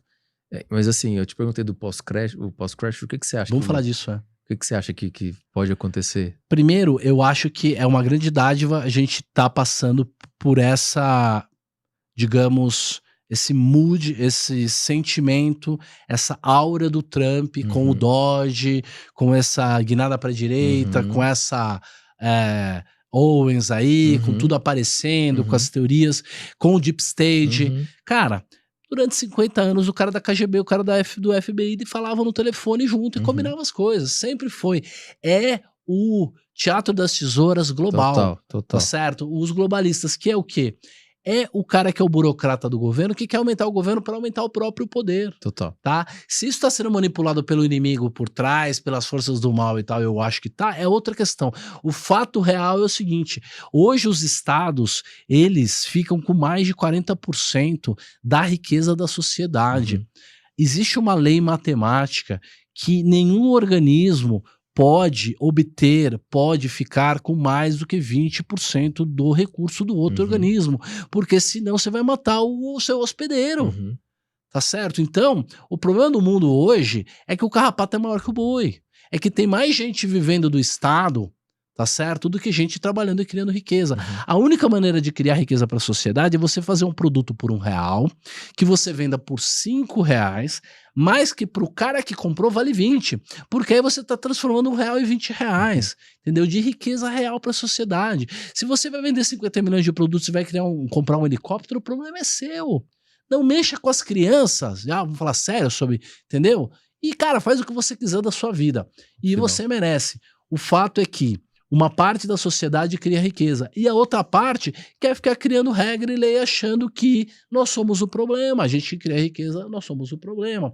E o fato é que a população tomou conta disso, tomou situação, é disso. Por quê? Por causa do WhatsApp, da rede social, da conversa, da informação descentralizada e difundida.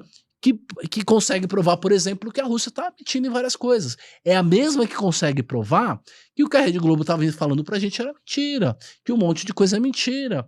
E a verdade mesmo é que os caras estão roubando o nosso dinheiro e que a gente precisa dar uma guinada nisso. Se vai chamar direita, o nome que vai chamar não importa tanto. O que importa é que o cara que entre no governo, ele tenha a consciência de que ele tem que transformar 40% em 15%. O Paraguai hoje é um dos melhores países do mundo. O brasileiro tá comprando cidadania no Paraguai. Pô, olha o que o Brasil se tornou. A gente tá com inveja não era o negócio do Paraguai, não era porcaria? Nós estamos com inveja do Paraguai. É isso que virou o Brasil. A gente não ia, sem falar do judiciário, né? E o Canadá e a França e tanto lugar que tá assim. Desse jeito. Agora, nem sempre falar Venezuela, Cuba e tudo mais. Falando do Brasil, né? A gente teve um déficit aí de 47 bilhões no ano passado, somando com a dívida quase R$1 trilhão ou mais. Nós estamos em 2025, está chegando a eleição de 2026. Qual que são as suas perspectivas do cenário político brasileiro? Cara, eu, sinceramente, como hoje eu tenho esse método de investimento que volatilidade é bom, é favorável, a gente se diverte, a gente compra, a gente vende, a gente faz uma série de coisas, e eu tô vendo a história acontecer, e a gente se preparou para isso, e a gente tá incentivando essa mudança que precisa acontecer. Pra mim é um deleite. Cada dia eu não preciso trabalhar. Eu não preciso trabalhar pra fazer o meu feed do dia do Instagram. Tá pronto. Eu abro o X e o governo falou alguma coisa de que, tipo, vamos trocar laranja por uma fruta mais barata, que a laranja tá cara. Não tem nada mais barato que laranja, gente. Então os caras não tem o que fazer, eles estão emparedados. Então tá muito engraçado. Entendeu? Agora, não dá pra tripudiar. O mais rápido que desce, entendeu? Nem que jogasse na mão do Geraldo Alckmin. Então, você acha que esse governo pode cair? Precisaria de alguma maneira tirar. Sim, porque o cara está quebrando o Brasil por interesse próprio. Ele quer quebrar o Brasil, é por querer, não é só incompetência. Qual seria o interesse de quebrar o Brasil? Por exemplo, ele fez um parafiscal no ano passado de centenas de milhões. Ele está ajudando os empresários amigos. O Brasil vai ficar barato para os caras comprar de novo, eles sempre fizeram isso. E é o que os globalistas, os banqueiros, fazem com o crash global. Eles se preparam, eles mexem na taxa de juros, eles quebram o mundo e eles têm impressora de dólar e Sim. eles vão comprar o mundo de novo baratinho. E vão comprar todos os Patek Philippe aí dos idiotas que compraram. Entendeu? Então, o fato é o seguinte, a gente precisa se aprofundar na compreensão do que está acontecendo pra gente não virar um fantoche de todos esses lados. Entendeu? Porque a verdade absoluta a gente só encontra mesmo na metafísica, em Cristo, porque o resto é tudo tão nebuloso nessa dimensão da matéria aqui, que a gente precisa simplesmente se alinhar com as nossas convicções. Não dá pra gente achar que há um Salvador. Eu até entraria na A não ser que seja o próprio até Salvador. entraria na teologia, acho que eu te convido para um outro papo pra gente falar sobre isso. Mas se a gente for estudar a teologia, é justamente isso que está escrito lá. Estamos vivendo isso. A gente está começando a viver isso. Na Bíblia chama isso de princípio das dores. Uhum. A gente vai chegar lá num momento totalmente sustentável. Então, assim, eu não quero nem me aprofundar muito. E a grande Mas tribulação, tudo isso ela que você tá também é falando. cíclica. Não estamos dizendo que é o único momento na história que o mundo vai passar por isso. Pode ser que isso se repita outras vezes, mas que de fato nós estamos vivendo este momento da tribulação do exagero e nós estamos vivendo. Totalmente, princípio das dores. Mas o que eu te perguntei no cenário político, você acha que o Lula pode cair, então?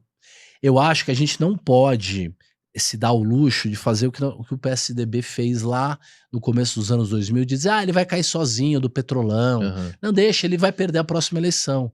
Não, porque a gente não sabe da próxima eleição. É muito nebulosa a situação da eleição, de como o judiciário, junto com a Polícia Federal, junto com isso, com aquilo, vai poder, de alguma maneira, mexer na balança da eleição. Então, tem que fazer tudo dentro das 4 linhas, tá certo? Tudo certinho. Porque, assim, eu tenho muita gente de esquerda na minha família. O meu avô, ele foi tipo um herói da esquerda, assim, porque ele era o ministro da educação do João Goulart. Só que ele era católico, democrata cristão e tal. Ele foi o cara que levou Paulo Freire pro Ministério da Educação. Imagina o tamanho da dívida da minha família. O fato é que as pessoas estão chegando à conclusão, estão entendendo que virou o lado. Agora, eles é que são a ditadura. Estamos vivendo uma ditadura ao contrário. O fato é essa.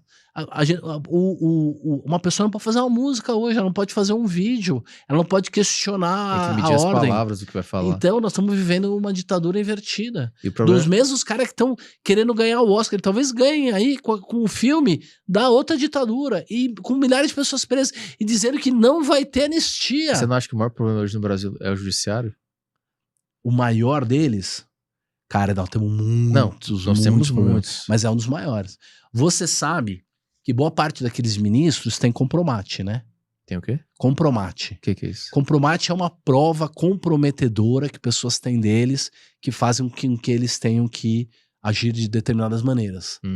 Por exemplo, um deles, né, tem filmes dele em Cuba, com garotos cubanos, assim. Existem os filmes gravados, E tipo, políticos brasileiros que gostam de Cuba, foram lá, moraram lá, são os proprietários dessas filmes. Tipo o caso Pidi. Exatamente. Tem muita gente no Brasil que tem compromate. Você acha que pode ter interferência externa no STF? Completamente.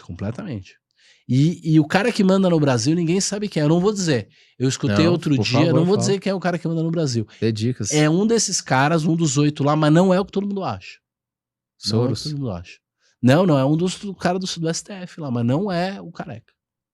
Não é o careca que manda no Brasil. Agora você deixou curioso. Eu vou te contar depois do podcast. Quem que você acha que é? E você diz aí embaixo. Deixa nos comentários nos comentários aí. Interessante isso que você tá falando. Mas assim, e pro cenário de 26? Porque nós temos... o Lula fala que não vai pra reeleição, tem gente que fala que vai. Eu já falei pra gente, gente, o meu candidato é o Caiado.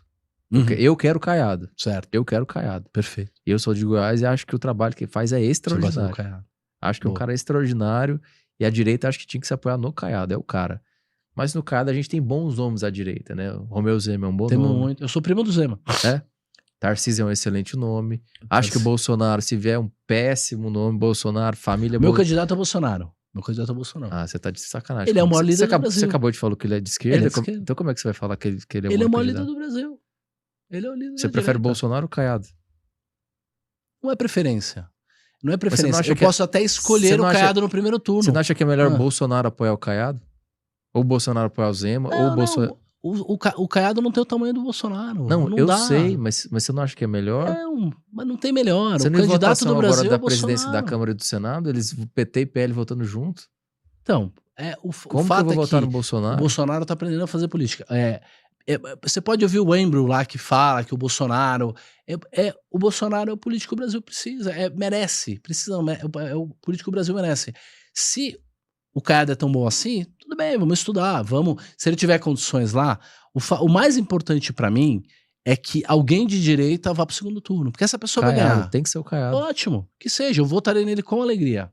Meu candidato hoje é o Bolsonaro. Uhum. Mas o que você acha do cenário brasileiro, das opções de direita e de esquerda? Cara, Que a esquerda só tem o eu Lula e acho, talvez o Ciro, né? eu acho sinceramente que existe uma grande chance da gente conseguir colocar um governo que no mínimo freie a revolução. Uhum. Eu acho que não vai conseguir restaurar, voltar algum tipo de tradição ou qualquer coisa, porque não existe governo de direita, existe candidato de direita. O Uhum. único governo de direita que eu vi até hoje é o Milei, entendeu? O Milei tá fazendo alguma coisa que presta lá na Argentina, que é o quê? Cortar, diminuir o tamanho. O fato é que o Paulo Guedes foi o melhor ministro da economia que nós tivemos, Uhum. entendeu? O fato é que a gestão Bolsonaro foi muito boa. Por mais que tenha voltado lei Feminista e tal. exatamente, genofascista e um monte de porcaria e tal, o fato é que foi muito diferente do que nós tivemos no passado. Uhum. Mas a gente precisa fazer uma mudança, entendeu? Não dá pra ter mais PT, não dá pra ter Lula. Você acha que a direita ganha? Eu acho que tem tudo para que a gente consiga fazer com que a direita ganhe, a não ser que a gente tenha um golpe como na Venezuela. Uhum. Todo mundo tem que estar preparado para uma radicalização, isso pode acontecer, Uhum. entendeu? Mas eu acho que se tudo correr bem, a gente tem uma condição muito grande de alguém de direita ganhar, mas a gente não deve acreditar que esta é a solução. Só vai abrir as portas para que a iniciativa privada consiga fazer a mudança que o Brasil precisa. Uhum. O fato é que o Brasil, ele tem muita fé, o brasileiro tem muita fé, é muito trabalhador, é muito esforçado, é muito esperto, por mais que o tal do QI seja 87, isso é uma discussão longa. O Jordan Peterson e o Taleb já brigaram longamente. Obviamente que o Taleb sabe muito mais desse tema em termos matemáticos do que o Jordan Peterson, e é óbvio que o QI médio do brasileiro não é o do chimpanzé, não é 87. É aquele tipo de QI que aquele teste mede. Uhum. O brasileiro tem um tipo de malemolência, de esperteza. Todo mundo do mundo gosta de brasileiro. O brasileiro é amigo de todo mundo. O Brasil ele tem uma grande missão. O Brasil é a terra de Santa Cruz. O Brasil é o único lugar do mundo que um cara vem pra cá, o cara é da Palestina, em 2 anos, o cara vira Corinthians. O cara é Flamengo. Não, o cara que é não palestino importa. convive com o judeu. É sócio. E a filha de um casa com o pai com o filho da outra. O fato é o seguinte: do mesmo jeito, o brasileiro também tem uma maldade intrínseca, uma malandragem, entendeu? E isso tá no político, isso tá no brasileiro. E isso depende da gente fazer a mudança. Uhum. Então, eu acho que a vantagem da gente ter um governo que gaste menos, que seja menor, que devolva ou permita que a sociedade fique com uma parte maior da riqueza que ela cria e liberte a sociedade para fazer o que ela quer, vai permitir que a gente consiga trazer esses princípios aí do Reinaldo de Nosso Senhor Jesus. Uhum. O que você acha do Milei? Eu acho o Milei extraordinário no sentido de que ele está aplicando a teoria da economia austríaca na sua plenitude, e é o remédio que a Argentina precisa mesmo. A Argentina é o lugar certo para aplicar aquilo. E eu acho que o que falta para ele são princípios um pouco mais elevados do cristianismo. Uhum. Que falta, porque se você aplica o anarcocapitalismo na essência, totalmente sem contra ter o nenhum cristianismo, valor moral, então você vai contra os mandamentos. Então não adianta você isolar das leis naturais apenas o princípio da não agressão e achar que você vai resolver. Não. Isso é o mínimo. Então, na verdade, você tem que rodar a economia austríaca sobre uma base cristã. com princípios cristãos. Aí você vai conseguir. Mas você não acha que essa base austríaca vai muito pro liberalismo, pro anarcocapitalismo que preza do dinheiro, sendo que a Bíblia fala que o dinheiro é a raiz de todos os males, que vai contra o cristianismo? Mas por isso que você tem que baseá-la no princípio do cristianismo.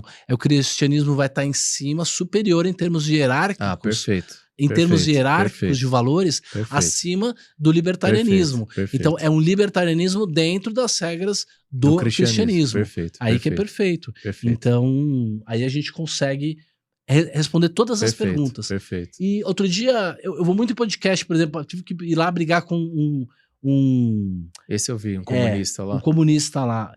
E a primeira coisa que eu falei é o seguinte, cara, a nossa diferença, ela é teológica, entendeu? Você acredita que a maximização é o prazer. E eu acredito que a maximização é a vida eterna. É a virtude. É a vida eterna. Eu consegui ir para o céu. Então nós acreditamos em coisas opostas. Entendeu? E um sempre vai ter um valor oposto ao outro. O fato é que eu aceito a sua existência e você não aceita a minha. Você quer me eliminar porque você acha que essa é a solução. E eu só quero mudar a sua opinião, entendeu? E você tá aí com o seu iPhone, você foi lá comprar sua camisa do Metallica, entendeu? O USAID e a ONG do Jorge Soros Banco, teu trabalho aqui pra você vir aqui falar essas baboseiras, mas pra você a solução é pegar gente que nem eu e mandar pro Gulag. Concordo, essa é a diferença, né? Eu só vou discordar de você, eu não sei se você pensa assim, mas eu acho que o brasileiro ele é muito escravo de americano. Tudo é Estados Unidos, tudo é Estados Unidos. Acho que o Brasil tem que pensar no Brasil, nos interesses brasileiros. Vejo o brasileiro cantando um hino americano. Vejo o brasileiro no perfil no Twitter com a bandeira americana. Ah, mas isso não é o nosso problema. Não, eu acho assim, o Brasil tem que pensar no Brasil. Os Estados Unidos é mais elevado mesmo. Não, sim, mas o Brasil tem que pensar no Brasil. É que não em outra nação. O problema do Brasil foi o golpe da República, entendeu? O Brasil, ele até Marquês de Pombal, que foi um cara que destruiu a monarquia, o Brasil era pau a pau com os Estados Unidos, entendeu? Não tinha dessa. A gente tinha monarcas responsáveis, a gente tinha hierarquia, tudo. O problema foi isso, foi o golpe da República, e de lá pra cá, a cada 3, 4 gestões a gente tem um golpe, a gente tem tem que escrever uma nova Constituição, entendeu? E tá vivendo desse jeito. Você também fala muito de antifragilidade. Perfeito. O que é esse conceito? Antifragilidade é um conceito cunhado pelo Nassim Taleb. O Nassim Taleb é um libanês americano, né? Que foi aos 20 e poucos anos ele foi para os Estados Unidos. A família dele era chanceler lá do Líbano. E aí teve a guerra civil lá. E eles são cristãos, né? Então eles foram exilados para a França. E ele é um cara brilhante, um autodidata, assim, ele fez um curso na Sorbonne, faculdade lá, de filosofia com história, blá, e depois ele foi para os Estados Unidos fazer o Wharton Business, fazer um MBA, uma faculdade de negócios e finanças e tal, e ele se apaixonou por derivativos, que é a minha área, opções. E aí ele foi trabalhar num banco suíço lá, Credit Suisse, na mesa, trabalhando com derivativos e tal, e ele se apaixonou por aquelas curvas e tal. E aí ele começou a ver que as pessoas não entendiam nada de risco, corriam risco da maneira errada, e ele ganhou bastante dinheiro lá, ele pediu demissão do banco e foi trabalhar no pregão, sozinho lá, para tentar bater o mercado. E aí em 87 você teve o crash lá, né, a Black Monday, e nesse dia ele aos 27 anos ganhou 50 milhões de dólares. Caramba. E aí ele decidiu transformar aquela percepção de que as pessoas tinham uma noção errada de risco e transformar isso numa teoria e tal. E hoje ele é um grande pensador, filósofo, e ele usa toda uma base matemática para chegar nas suas respostas, o que é muito importante para a modernidade. Porque a ciência hoje se baseia ou numa coisa dedutiva, que você vai chegar a uma conclusão verdadeira, que aquilo é verdade, que é muito raro, são poucas as áreas da ciência que você consegue fazer isso, ou uma coisa dedutiva,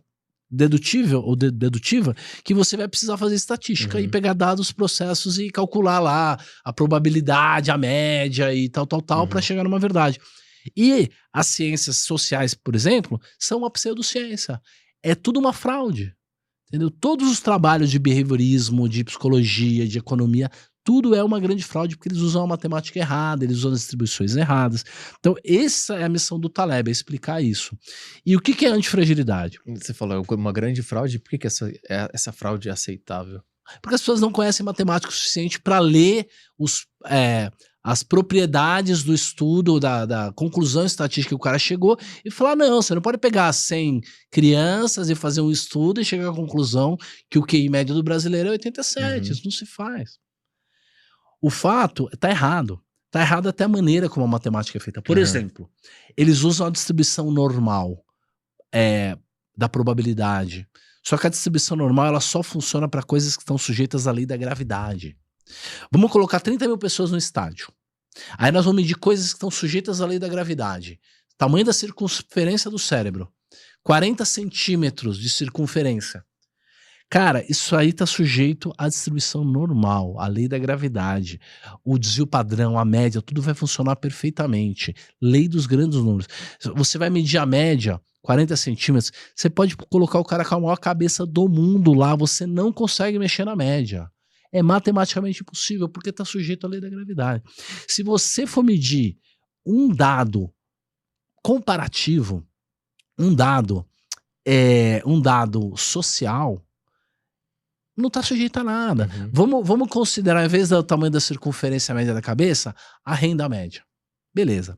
Aí você vai descobrir que a renda média dos caras lá é $50 mil por ano. Aí você vai pegar 30 mil, multiplicar por 50 mil, dá 150 milhões de dólares. Aqueles caras todos somados ganharam no ano. Aí você põe um único cara lá, o Elon Musk. O Elon Musk esse ano ganhou 20 bilhões de dólares. O salário dele é a amostra toda. O salário dos outros 30 mil é a quinta casa depois da vírgula. Então você não pode tratar o mundo social comparativo de vendas, de resultado, de psicologia, da emoção, da mesma maneira que você trata um projeto de uma obra. Entendeu? Porque a matemática não funciona, e você usa uma reguinha, você chega em verdades, média, amostragem, mediana, bababá, e tipo de distribuição. Eu tenho certeza que a chance de um cara com uma cabeça tal, 5 desvios padrões é 5 sigma. Você faz ciência de foguete. Na economia e na ciência social, esquece. A distribuição era... Eu não falei para você que o mercado financeiro tem 2 tipos de distribuição diferente? Como é que você trata isso? Não é com a distribuição normal. E onde entra o conceito de antifragilidade? A antifragilidade é a característica, o princípio de coisas, de organismos naturais ou complexos que faz com que eles sobrevivam e progridam frente ao caos. Então, a antifragilidade é uma propriedade natural que faz com que você se beneficie do caos. Porque nós vivemos no caos. Se nós não formos organismos que gostem do caos, a gente vai colapsar. Então, essa é a característica de tudo aquilo que venceu a natureza, que venceu a família da aleatoriedade, que é o estresse, a desordem, a volatilidade, o ruído, a pancada. Então, a antifragilidade é essa característica que faz com que o que não me mata fortalece. Entendeu? Por exemplo, o crescimento pós-traumático da academia. E você crescer porque você fez o estresse. Então, você precisa ter modelos, fórmulas, métodos que se beneficiem da natureza turbulenta e volátil. Porque senão você vai colapsar.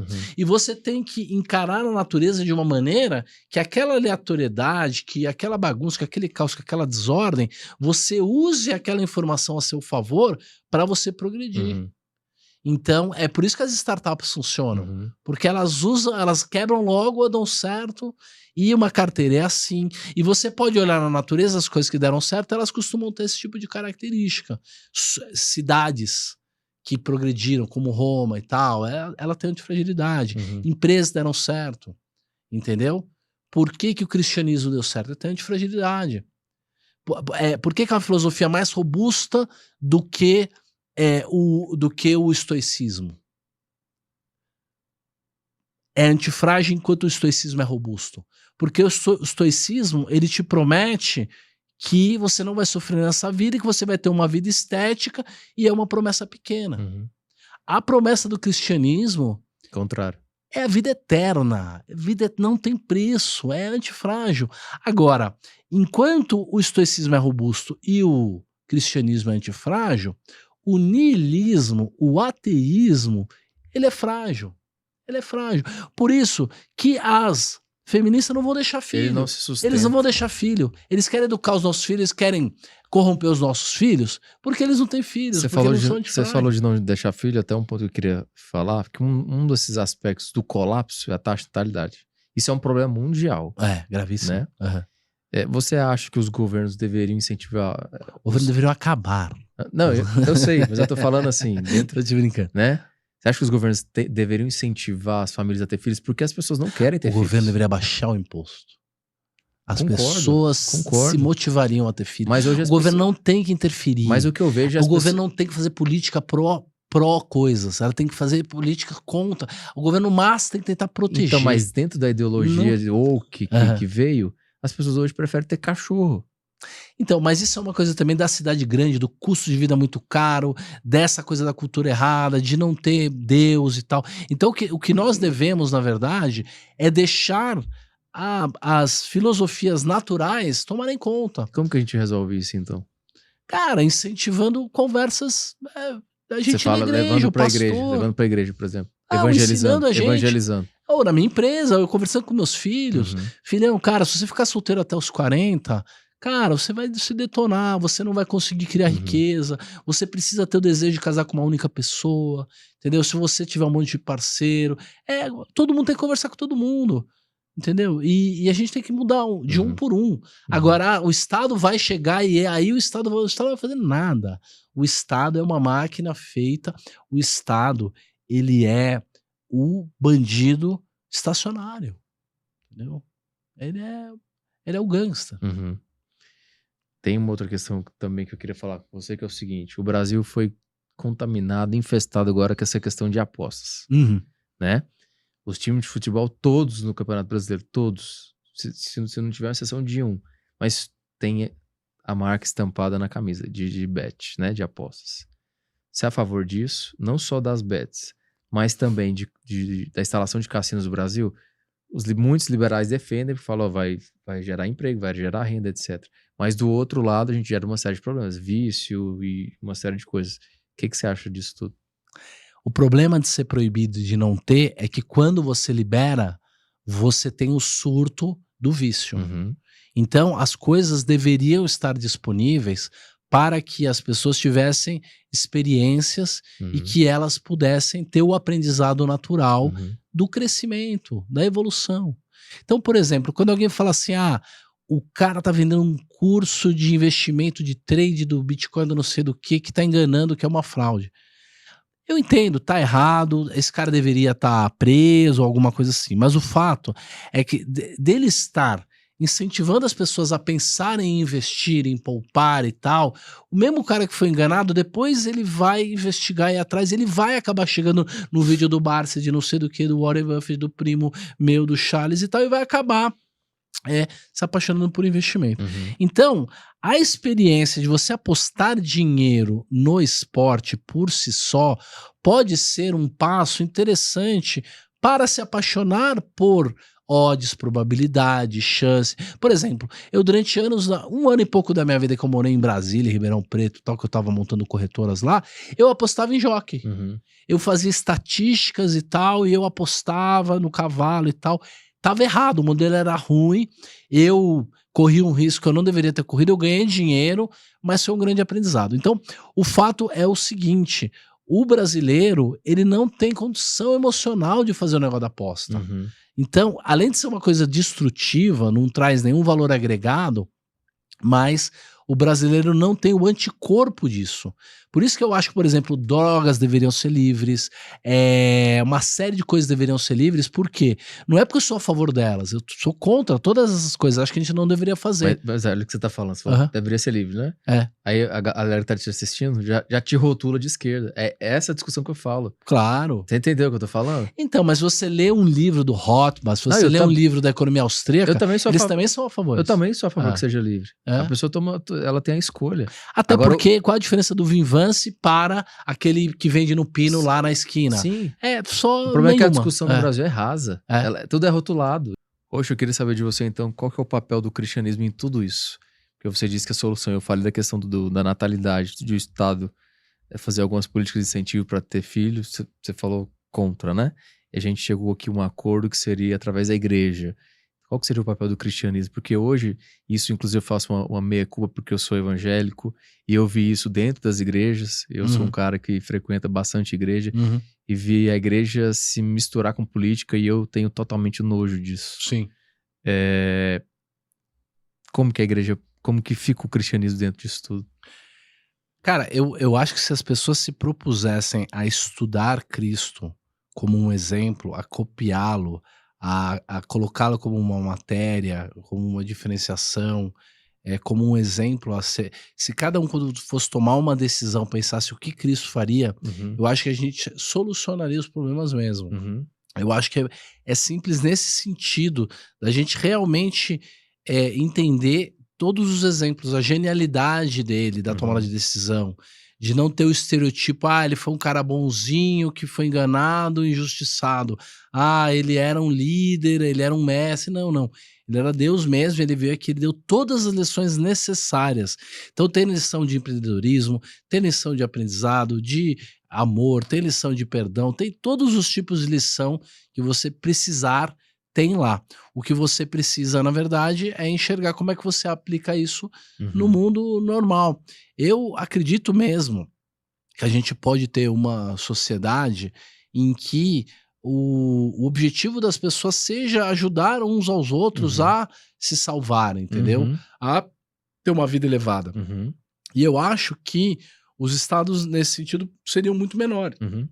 Teriam papéis muito menores e a gente teria um papel maior das pessoas, entendeu? As escolas, tudo poderia ser privado, sem problema nenhum, e as pessoas escolheriam o que elas gostariam de acordo com as próprias medidas. Mas o manual de como agir, do que é correto, do que não é, de o que é a moralidade, tá lá no exemplo, é só você seguir o exemplo. Você acha que as igrejas devem misturar política com religião? Por exemplo, eu não vejo a igreja católica fazer isso. Não, não. Isso eu respeito muito. A igreja católica A igreja evangélica não virou nem de bagunça. direita nem de esquerda. O que Eu não falo nem se é direita ou É. esquerda. É convidar político, é realmente politizar lá Não. dentro da igreja. Ali é um lugar de culto, não é um Exato. lugar para levar político. Exatamente. É um lugar de uma outra dimensão que não a dimensão, né? O meu mundo não é daqui, o que é de César é de César. Exatamente. Então nós vamos lá realmente para rezar, né?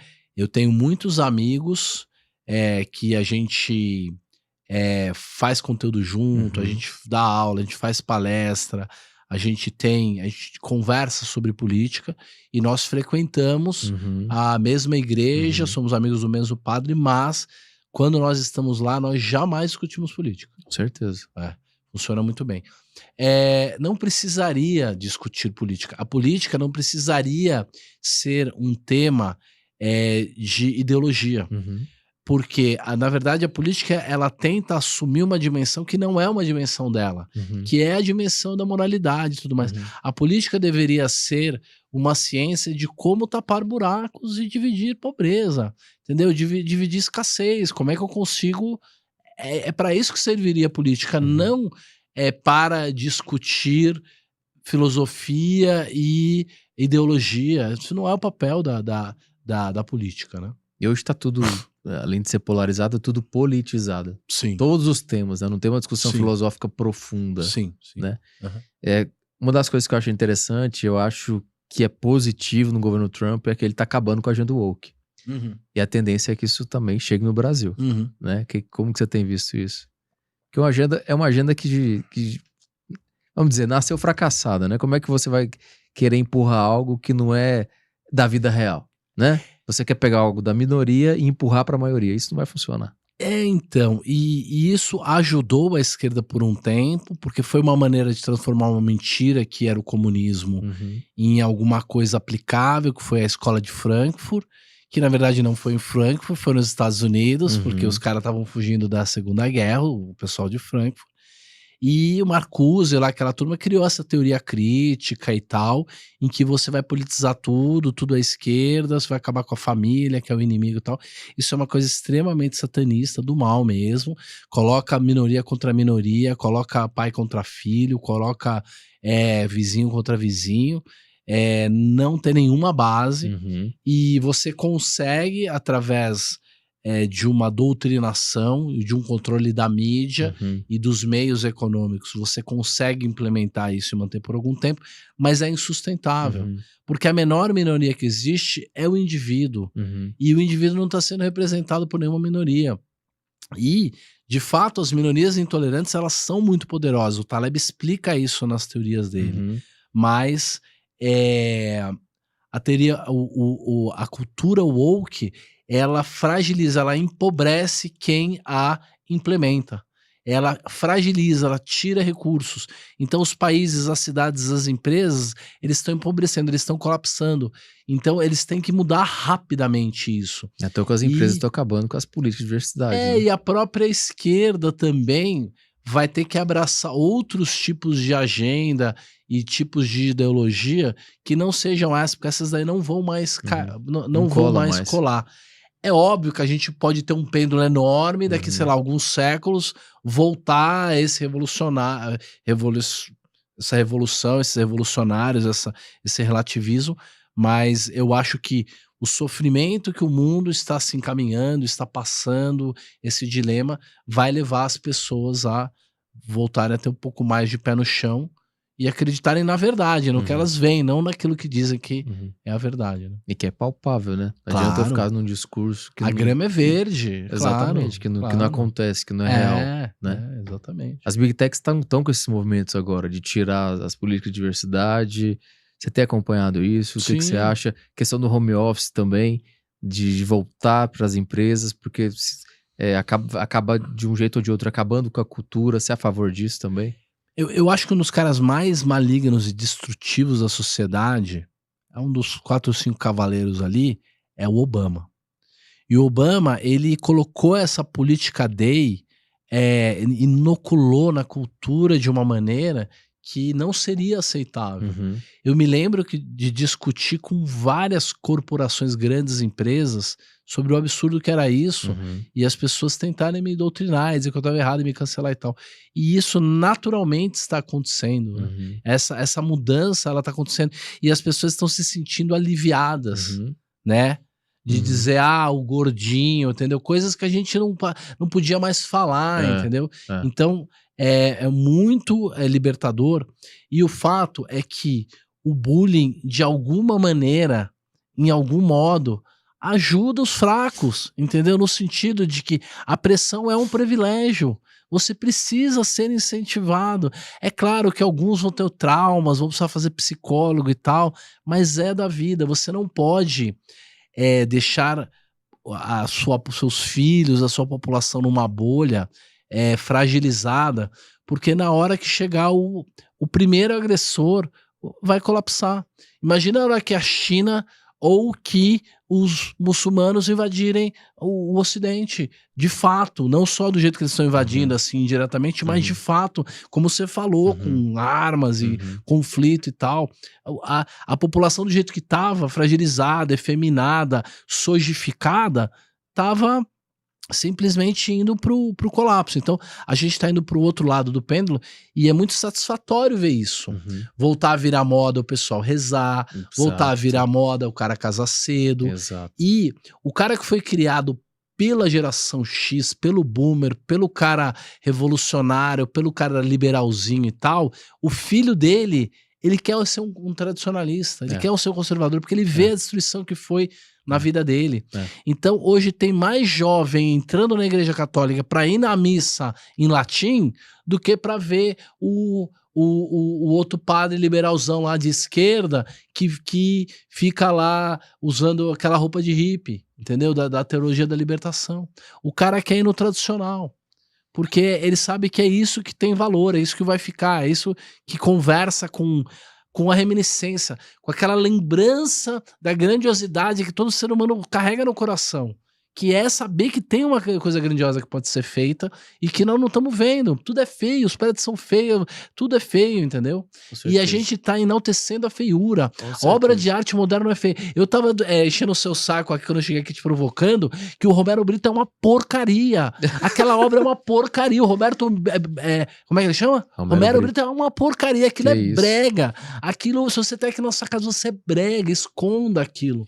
Porque não é lindo. Eu sou fã Não do é Romero. magnânimo. Deixando Sim, claro, sou fã do Romero teve Brito. aí já, mas eu acho aquilo ali o fim do mundo, é o brega do último, entendeu? Do mesmo jeito que isso. Nós estamos trocando com grandes catedrais, coisas lindíssimas, por essas porcarias desses prédios, dessas obras modernas aí. O cara colocou uma banana com silver tape numa parede e alguém pagou 40 milhões de dólares. Sabe quem foi? Um investidor de cripto. Olha aí como é que tá o mundo. Pagou 40 milhões de dólares uma banana que tava no silver tape numa parede. E comeu a banana. Tem gente falando que puxação é arte, né? Exato. Valores invertidos. Né? Exatamente. Mas tá acontecendo um movimento de contracultura, né? Tá. Como você disse, as pessoas estão voltando ao conservadorismo, estão voltando à igreja, estão voltando aos valores familiares. Um exemplo muito claro e um movimento cultural acontecendo é o Em Busca da Verdade, do Guilherme Freire e do Gabriel Kahneman, que é um trabalho excepcional. Para você, quais são os fatores que estão motivando esse trabalho de contracultura? Uma outra provocação que eu fiz ali naquele podcast com o Machado lá, eu esqueci o nome dele, o comunista lá, marxista, foi que eu falei que o futuro é cybermedieval. Cybermedieval? Como eu assim? tentei criar uma imagem na cabeça das pessoas. A gente vive num mundo cyberpunk, né? Que é o cibernético com uma coisa punk, suja, calça rasgada e tal. O cybermedieval é... O medieval é a Idade Média, é o feudalismo, aquela imagem só que cibernética, no futuro. Tem um livro São naves voando com pessoas vestidas de cavaleiro templário, por que não? É assim que eu vejo o futuro. Tem um livro de um... A gente ouvindo música barroca eletrônica, entendeu? Por que não? É a se pensar. Tem um livro de um economista grego, ele acho que chama Tecnofeudalismo, já ouviu falar?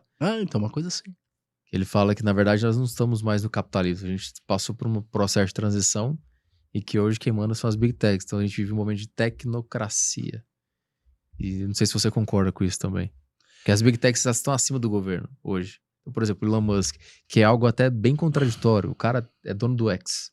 Ele influencia o mundo inteiro dentro do X. Sim. E o cara tá dentro do governo americano. Sim. Então isso eu acho assim, é poder demais a mão de um cara só. Sim. Independente se ele é americano, se ele é russo, se ele é brasileiro. Ele é africano, né? Ele é sul-africano, né? Mas é poder demais a mão de um cara só. Mas se você... E as pessoas estão endeusando ele hoje, né? E o que ele faz, muitas coisas dele é... Por exemplo, Neuralink. Aquilo ali é transhumanismo. Vai contra a Bíblia. Então as pessoas às vezes não observam esse tipo de coisa. O fato é o seguinte, se você lê A República de Platão, em que ele fala de Sócrates, a solução para a política é uma monarquia heróica. É o cara que ele se elevou, ele criou a riqueza, ele criou o padrão, e ele vai ter que ser um político para que uma pessoa incompetente não entre no lugar dele. Então a gente é chamado ao dever público, a gente é chamado a interagir na sociedade política exatamente para que o crápula não assuma o lugar, porque ele vai tentar assumir. Então, eu posso ser ingênuo de achar que o Elon Musk é um cara bonzinho. Provavelmente ele não é um cara bonzinho, inclusive. Mas eu acho que a história colocou esses dois caras nesse papel, entendeu? O Trump, que é o conman, ele é o trambiqueiro, clássico, entendeu? Ele é o homem confiante, era o cara que aplica golpe, ele sempre foi. E no final ele tá com essa áurea de ter uma grande missão de restaurar o Ocidente, entendeu? E do mesmo jeito, Elon Musk pelo que aconteceu com o filho dele, filha lá e tal, e ele, no final das contas, se viu nessa situação. Ele, 3 anos atrás, usava a roupa do Bafomé pra ir no Premiação Halloween. de alguma No coisa. Halloween. É, E Halloween, agora né? ele tá no meio dessa coisa de Jordan Peterson com Nossa Senhora do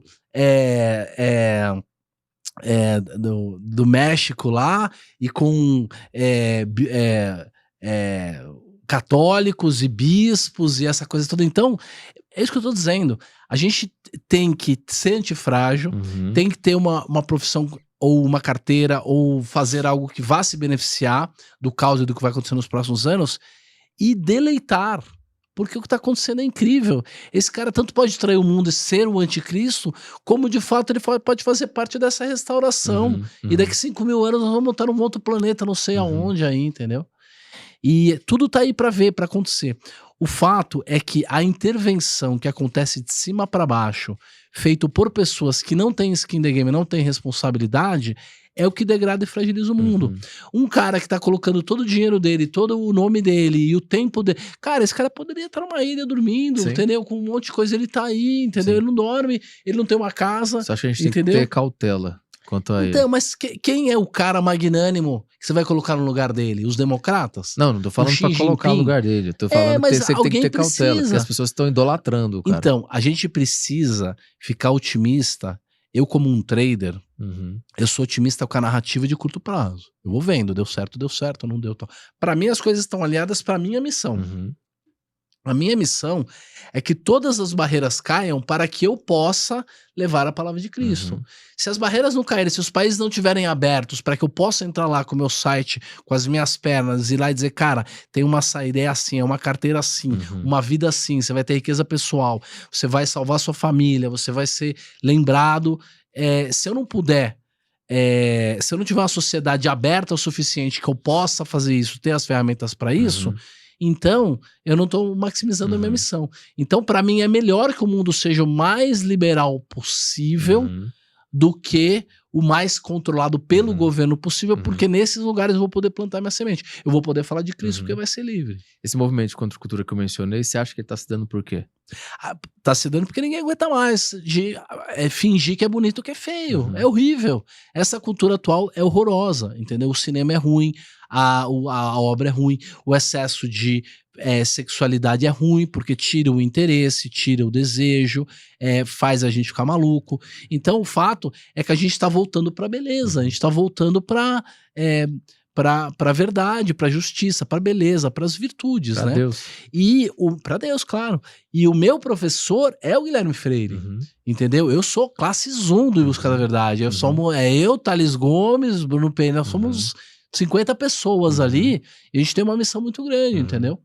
E eu acho que tem toda uma mudança cultural acontecendo com o Rasta, com pintores, com gente que vai fazer cinema, daqui a pouco vai ter teatro, tudo isso. Nós somos o renascimento cultural que a esquerda era na década de 70 e 80. Uhum. E isso foi criado pelo quê? Pelo estresse que foi causado pelo golpe militar. Uhum. E esse golpe que foi dado por quem está no poder, por essa elite burocrática, socialista, que está aí nesse poder há 120 anos, tá incentivando esse renascimento. Nos calar é o que nos dá inspiração de criarmos cultura, de fazermos uma música. Concordo. É isso, é inspiração. E o inimigo é burro demais, cara, porque ele não sabe que Deus manda no mundo todo. Deus poderia pegar ele e colocar no bolso. Ele só tá aí, na verdade, para nos provocar a gente a tomar a decisão certa, a decisão elevada, a decisão correta. O inimigo, ele serve para isso, para provar a nossa fidelidade, entendeu? A Cristo, a verdade, a magnanimidade. Então, o inimigo sempre vai perder. O final, nós já sabemos qual é o final. Ele quer roubar, matar e destruir, né? É isso. Essa definição bíblica. Eu vou te convidar para um podcast teológico pra gente falar sobre esse tema. Vamos demais. Indo pro final agora, você falou muito dessa questão do crash, que vai ter uma hora. Como que a pessoa que tá assistindo, mas vai ter um crash, como que eu posso me proteger ou diminuir as percas? Primeiro de tudo, não tenha dívidas. Não faça dívida para comprar alguma coisa. Não. Primeiro. Segundo, não dependa do Estado nem de ninguém, nem de um emprego, nada. Se você tem um emprego hoje, ótimo. Use essa fonte de renda não para ter uma vida hedonista e fazer as férias na Grécia com não sei o quê, e o filho na escola cara, e eu mereço. Não. Viva que nem pobre. Eu vivo que nem pobre. Vivo. Viva de uma maneira simples. Por quê? Porque todo o dinheiro que você conseguir guardar agora, trabalhar, você vai conseguir montar uma proteção. E não só isso. Eu não falei que o carro de 80 mil vai valer 20? O cara que conseguir juntar riquezas, as riquezas que não serão destruídas, esse cara, ele vai fazer o negócio da vida dele quando vier o crash. Ele vai comprar de novo aquele terreno lá que o tio dele comprava, que o pai dele comprava. Os imóveis vão se desvalorizar de preço. Até porque nós estamos tendo uma diminuição de população. Muito. Então, tudo isso, eu acho que o que a pessoa deve fazer, primeiro, me seguir nas redes sociais e entender, porque eu falo isso sobre todas as dimensões, todos os temas. É desde a economia até a sociedade, até relacionamento, até exercício físico. O Taleb faz isso, eu sigo ele e também crio alguns métodos próprios. E acho que ele precisa aprender essa coisa da carteira 360. Que ele não precisa passar horas no home broker operando nada. Ele fazendo o aporte dele mensal do dinheiro que ele vai economizar, levando uma vida simples, com paciência, aplicando aquilo, diversificando direitinho, quando vier o crash ele vai estar totalmente preparado. Se ele tiver esses pozinhos, inclusive, ele vai conseguir multiplicar o capital dele, ganhar dinheiro. Então, se ele juntou 50 mil, esses 50 mil vai virar 200 mil.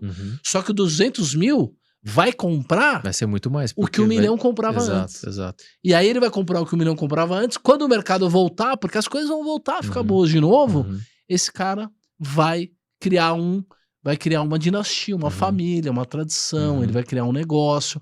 E alguém em algum momento vai dizer que ele é o explorador lá, né? Isso, eu esqueci de te perguntar, paternalista. Eu esqueci de te perguntar. Tem alguma previsão de quando esse crash pode acontecer? Eu acho que não passa dos próximos 2 ou 3 anos, no máximo não passa de 29. Pode ser esse ano. Esse ano é ano de jubileu, esse ano tem essas mudanças do Trump que podem levar a isso. 4 coisas têm que se alinhar. A primeira coisa são os fatores macroeconômicos, a macroeconomia. De fato, nós tivemos uma alta de juros entre 22 e 24, agora os juros nos Estados Unidos estão caindo. Todas as últimas 11 vezes que isso aconteceu, a taxa de juros ela se inverteu. A curta ficou mais alta que a longa. Todas as vezes, todas as 11 vezes que desinverteu, 10 nós tivemos recessão. Então, é possível que nós tenhamos uma recessão daqui a pouco. Só que ela não está no radar, ninguém está esperando. Então, a questão macroeconômica está aí latente, pode levar mais um tempo. Por quê? Porque os governos, eles conseguem postergar, entendeu? Ele imprime moeda, cria emprego, faz umas coisas assim, vão cortar despesa e tal. Macroeconômico, já tá quase alinhado. Camada dos preços, é o que você falou, tem que ter uma bolha, tem que estar tudo muito caro. Ainda não tá tudo muito caro. Por quê? O Nasdaq tá caro, o Bitcoin tá caro, mas as empresas médias americanas não estão, a Bolsa Europeia não tá, o Brasil não tá, então a gente precisaria ainda daquela última puxada realmente. Terceiro, a camada dos sentimentos. A gente precisa de uma euforia. A gente precisa do que a gente viu em 2008, em 2000, em 29. Mas uma euforia positiva. Uma euforia de todo mundo muito animado, que, pô, a bolsa nunca vai parar de subir, agora...